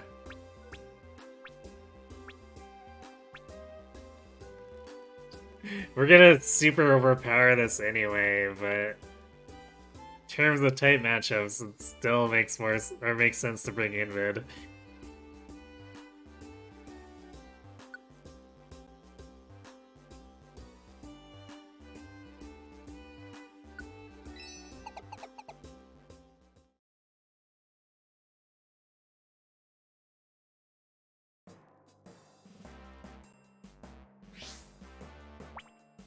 Okay, what floor are these again? 2 and 14. Of course, Numble has to get a 14.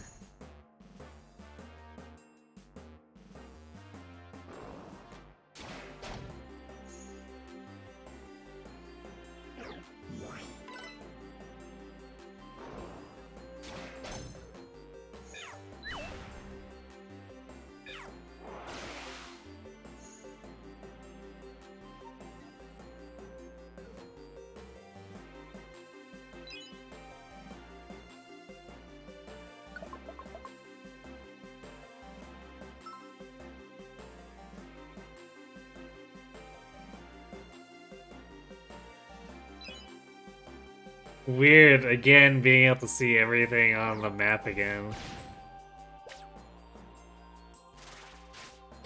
None of that now.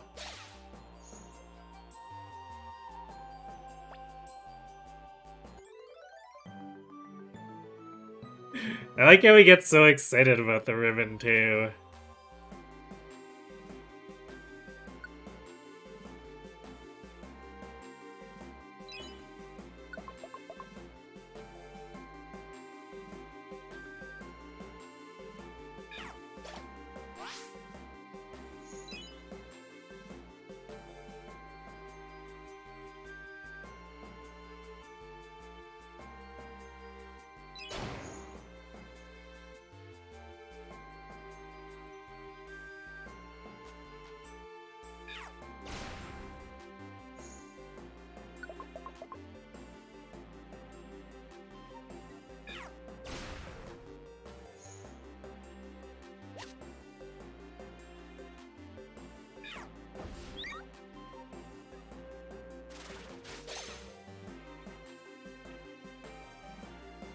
Slugma wants to join us. Yeah, sure, whatever.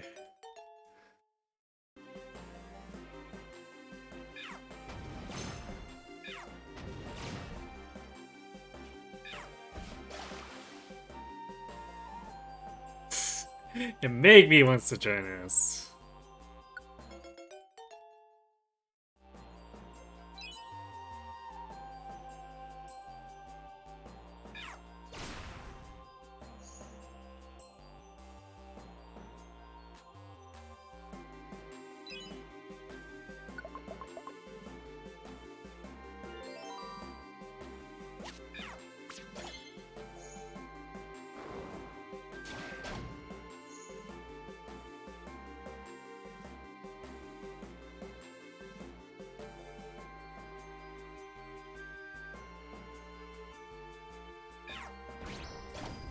I have a feeling I probably should have come back to get the birds earlier.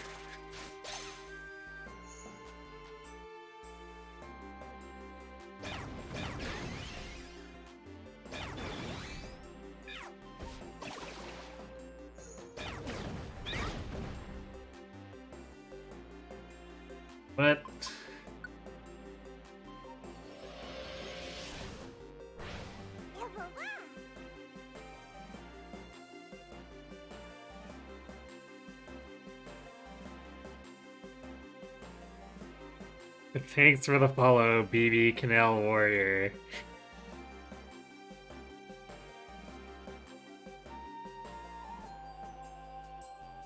Well, rip that Slugma, I guess.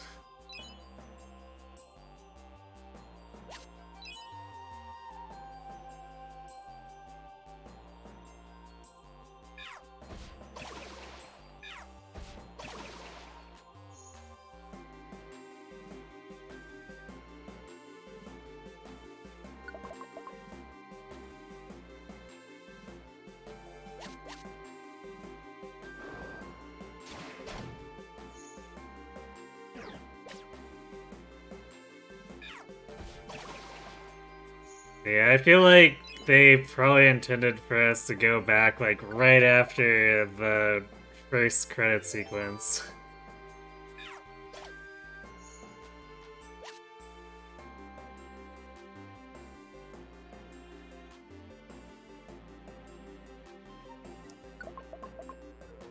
These are likely to be lower level than the beasts. Never mind Mewtwo. Well, let's see how long before this Slugma commits suicide, too.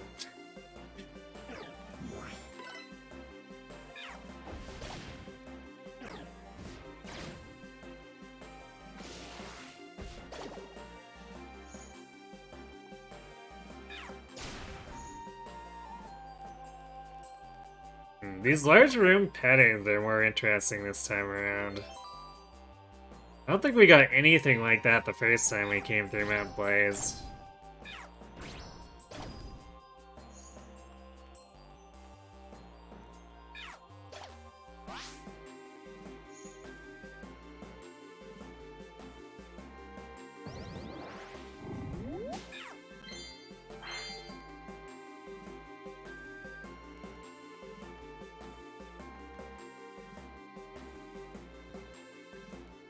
Yeah, hammer for 5 damage. Unsurprisingly.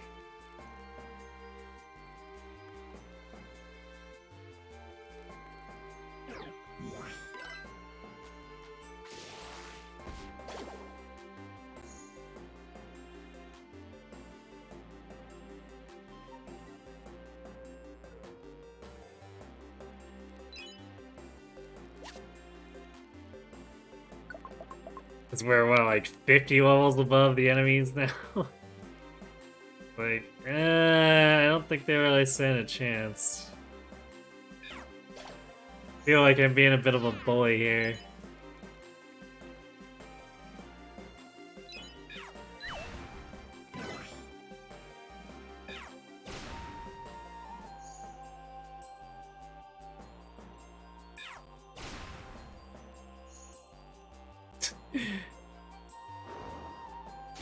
Nice Invid just hanging off. Hanging out on his own, taking stuff out.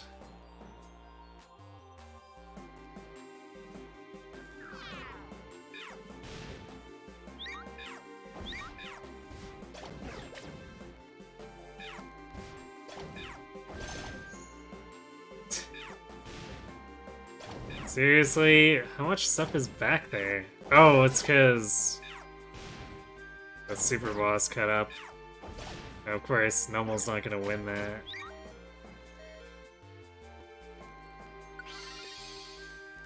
Damn it, Numel.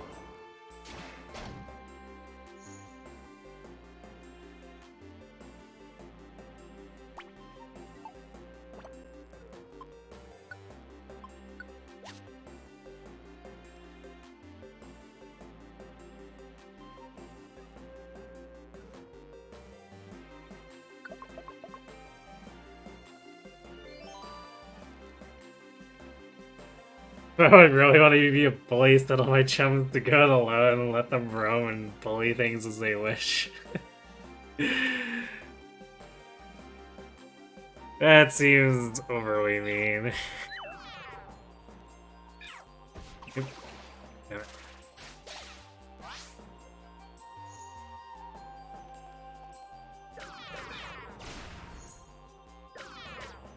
Oh, I guess I'm actually empty stomach.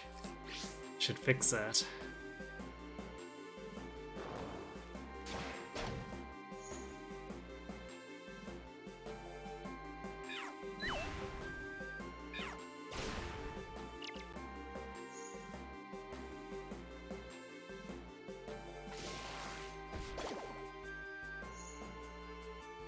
You really do like Flygon's design. It is cute. I still like Vibrova's more.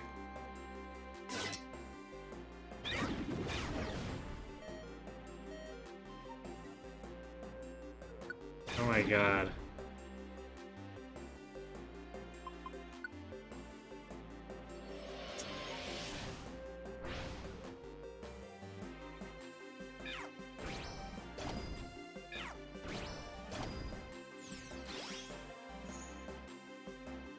These guest party members are definitely having issues. I guess at least they're kind of shielding Numel from getting attacked, but they're still causing their own problems.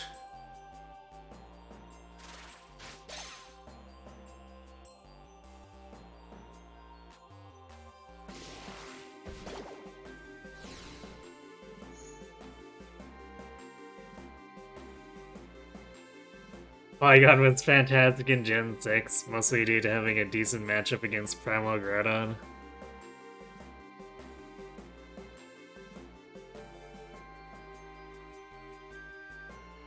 Okay, does that... It's probably gonna be money, I'm gonna check.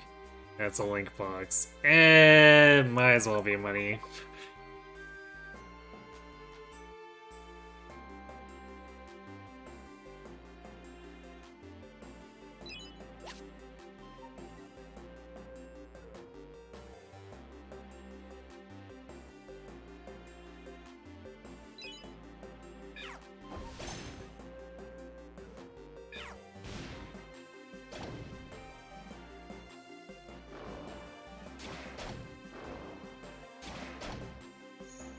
Okay, good. Cat saved Nummel from its stupidity.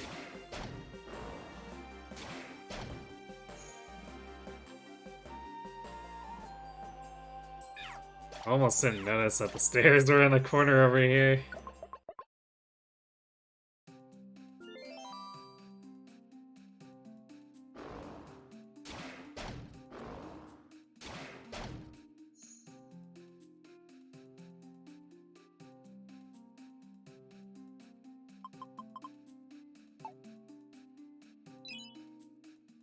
Yes, we might as well take this max ether. Chances of actually needing it are pretty low, though.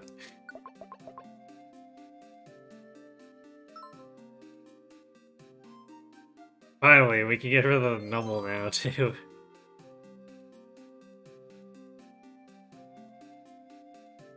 Yay, please stop trying to get yourself killed now.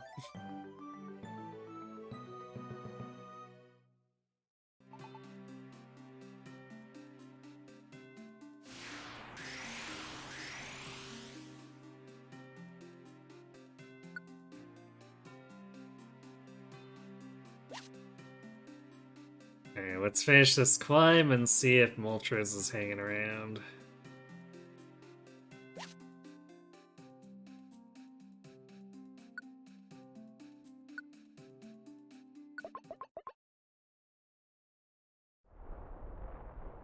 Halt! This is Mount Blaze! For you to venture to its peak, there can be one reason.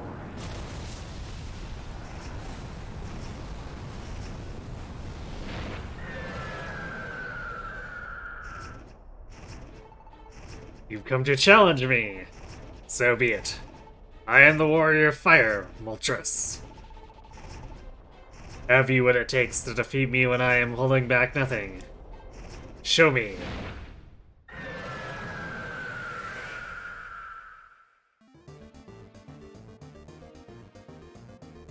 Oh yeah, and Magby's here.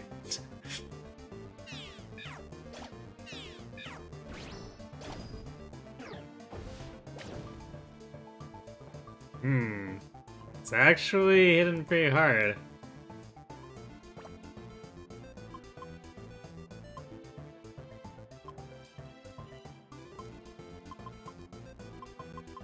Hey, where's my sleep seeds? Oh, there it is.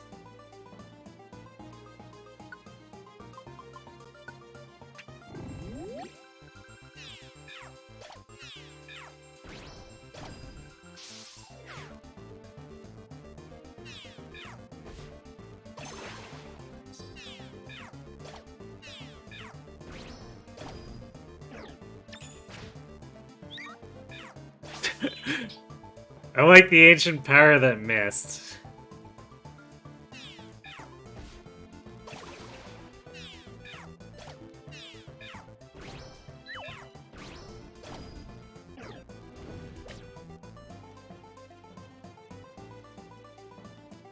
Well, you tried, Magby. You really did.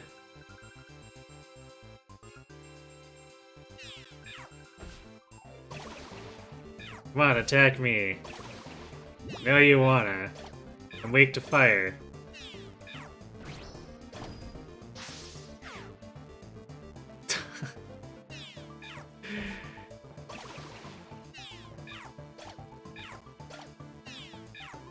Man, the Dragon Breath paralysis is so nasty.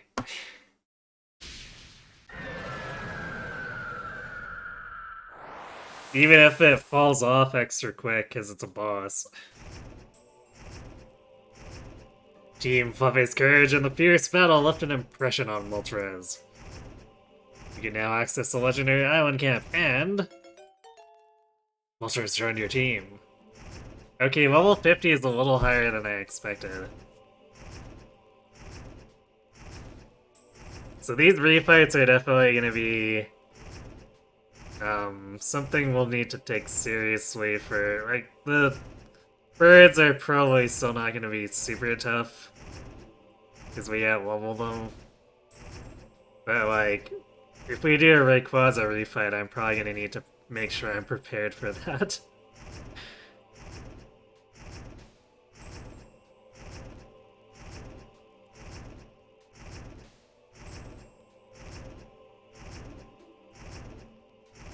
Alright, well, more legendaries for our rescue team.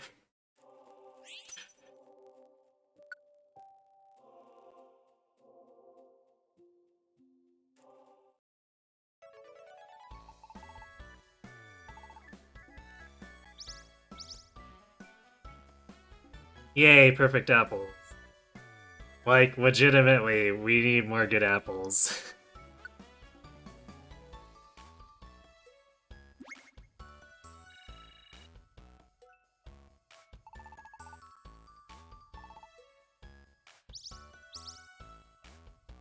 Stat Baster. It's actually nice that these low rank quests can end up paying out stat basters.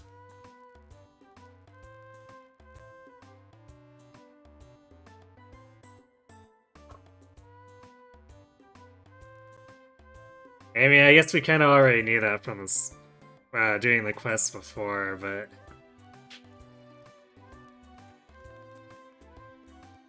I don't know, I guess it keeps them kind of still a little bit worthwhile as we, uh, as we push into the harder stuff and it becomes kind of silly for us to tackle these low-level dungeons. At least it provides a little bit of an incentive.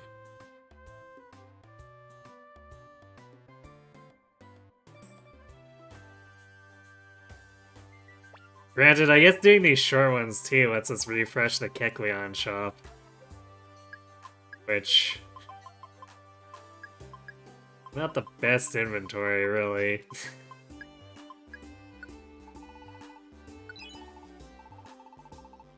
I'm still gonna take most of it, because... it's not really many points where we don't have a use for a lot of these things, but... yeah, I find it so weird that Kecleon's...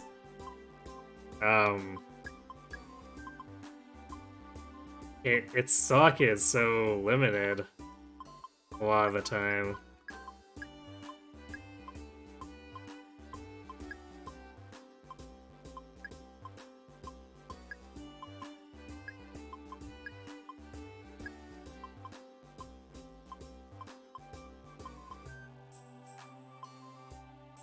Like, what kind of shop is he running that?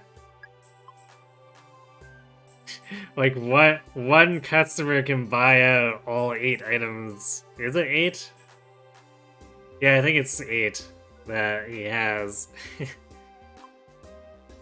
And then he's completely out for the day. What kind of supply chain do you have for something like that? Alright, good night, Mid. Thanks for watching. Have a good sleep.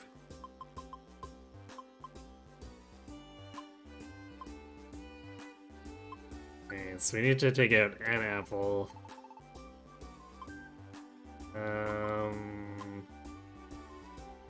We use the tiny reviver seed on Numble, because Numble is stupid.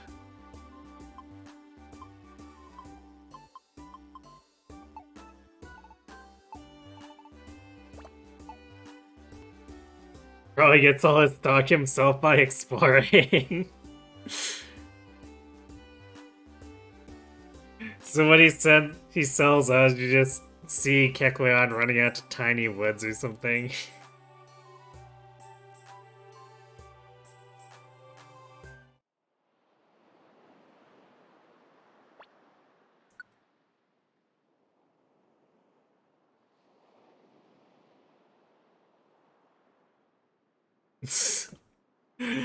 A Pikachu wants us to escort him to a Butterfree on the second floor of Tiny Woods.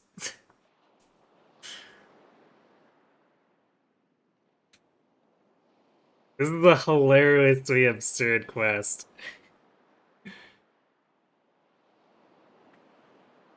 Mount Faraway, gotta go far to get the good stuff. But how much of the good stuff does he actually have most of the time?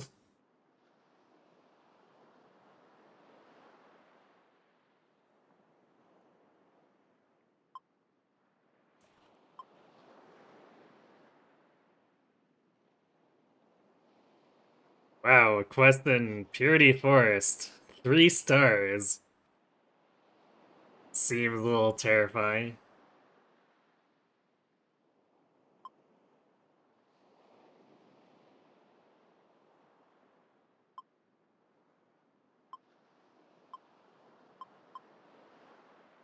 So now this is terribly interesting. I mean, aside from we can just do a hard dungeon with hard jobs to get a bunch of rewards.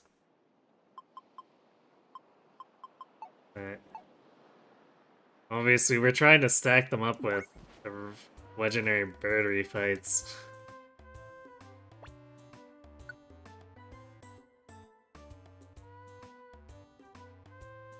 I guess we have a Sky Tower and we can stack up with the Rayquaza refight later.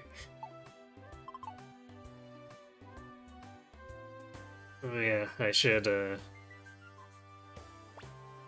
see what the Persian gives us. Actually, let's draw our money. Yay, Oranberry. And maybe buy some more of these camps.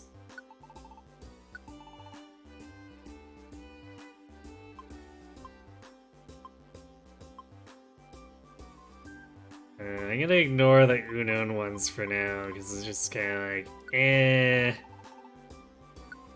Are they really gonna be able to help us if we recruit them? I don't think so.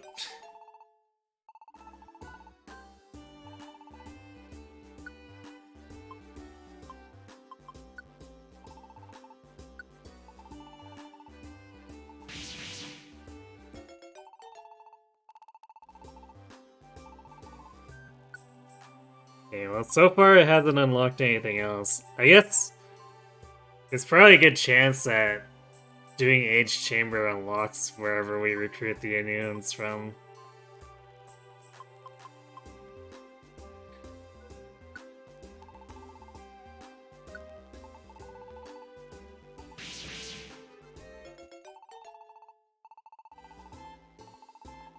Oh, there we go.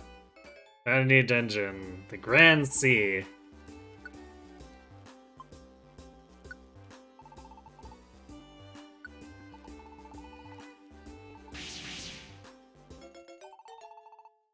Shallow Beach, which does not make another dungeon. Okay.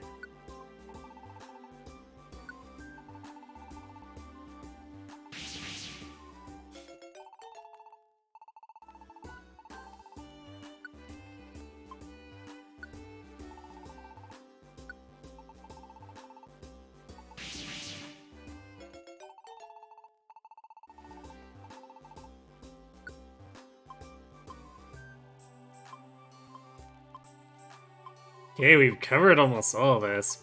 After Poison Swamp, all that's left is the Unoons.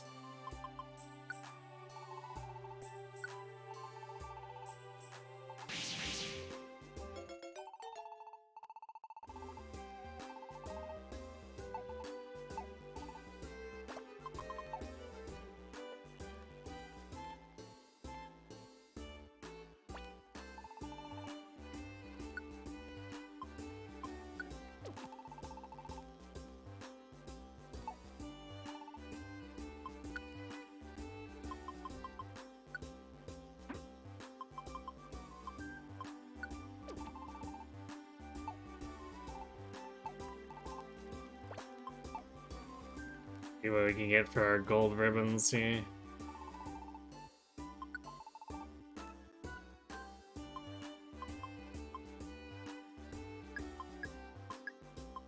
Fair amount.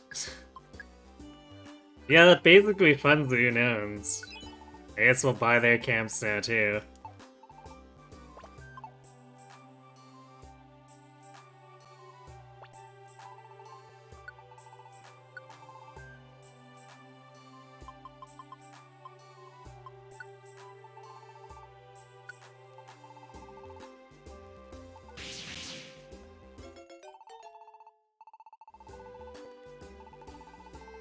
Yeah, there we go. Unknown Relic. Predictably.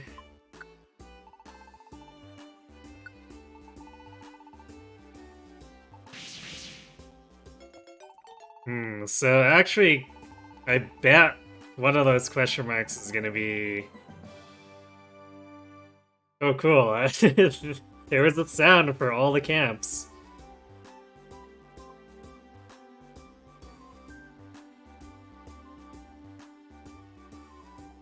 Yeah, actually ran out of money. Well, kind of. I could technically still sell off some of the link boxes that I've got hanging out and the TMs I've got hanging out in my storage. So I'm not totally broke, but yeah, that was definitely a lot of money. Anyhow, I'm kind of willing to bet that one of those question marks is for the Unowns too.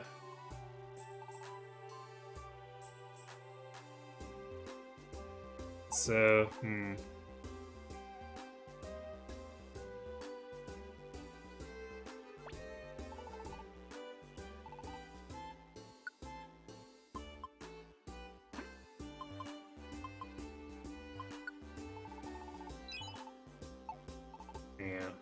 Hang on to 1,000 so we can actually buy some stuff in dungeons if we need to. Alright.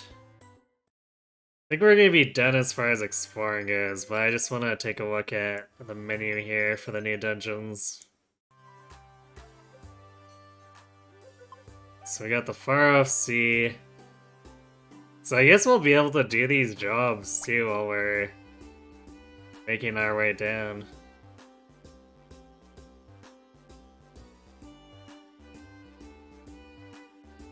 Which, apparently the reward is to recruit an Illumise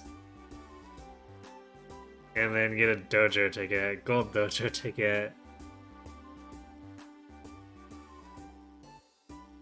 It takes some pretty whatever jobs, but I guess if we're going down there anyway, eh.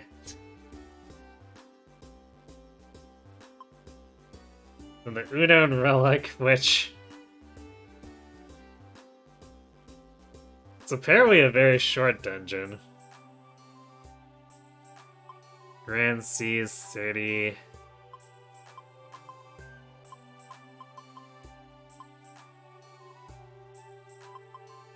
Yeah, so there were just 2 dungeons we hadn't touched yet.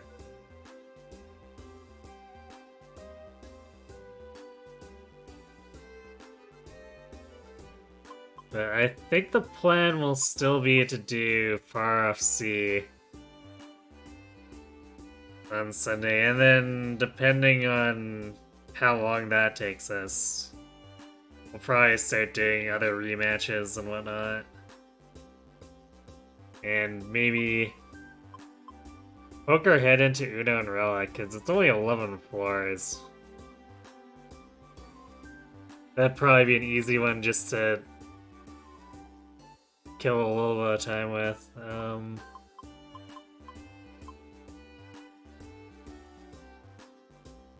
Yeah.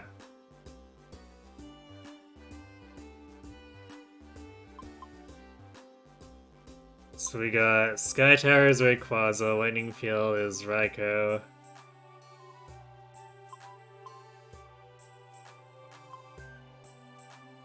And then we've got a job for Northwind and a job for Fiery. So if we don't... yeah, I'd probably still do the birds anyway. Even without any jobs, they'd be quick to get through.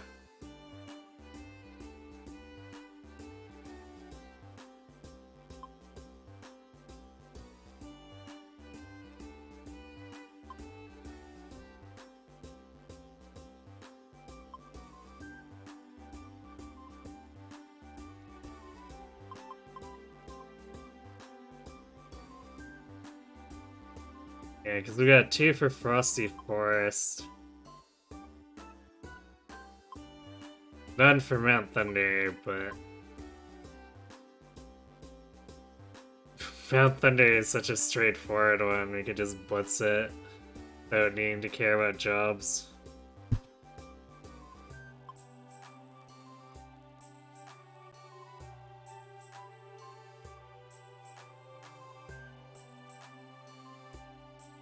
So yeah, that's still quite a bit of content left. These Mystery Dungeon games are big.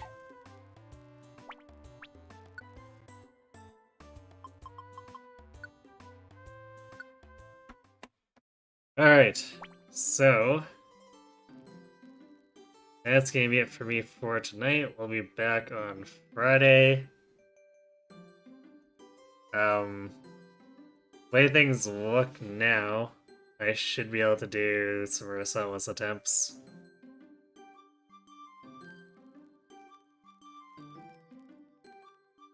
I guess some things we need to sort out, so...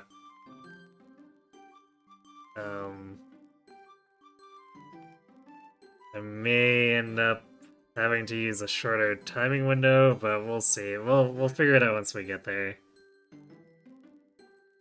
And Sunday we'll tackle this, and I should be on vacation this upcoming week, so we're gonna expand things a little bit. We're going to try to start everything a couple hours earlier than usual.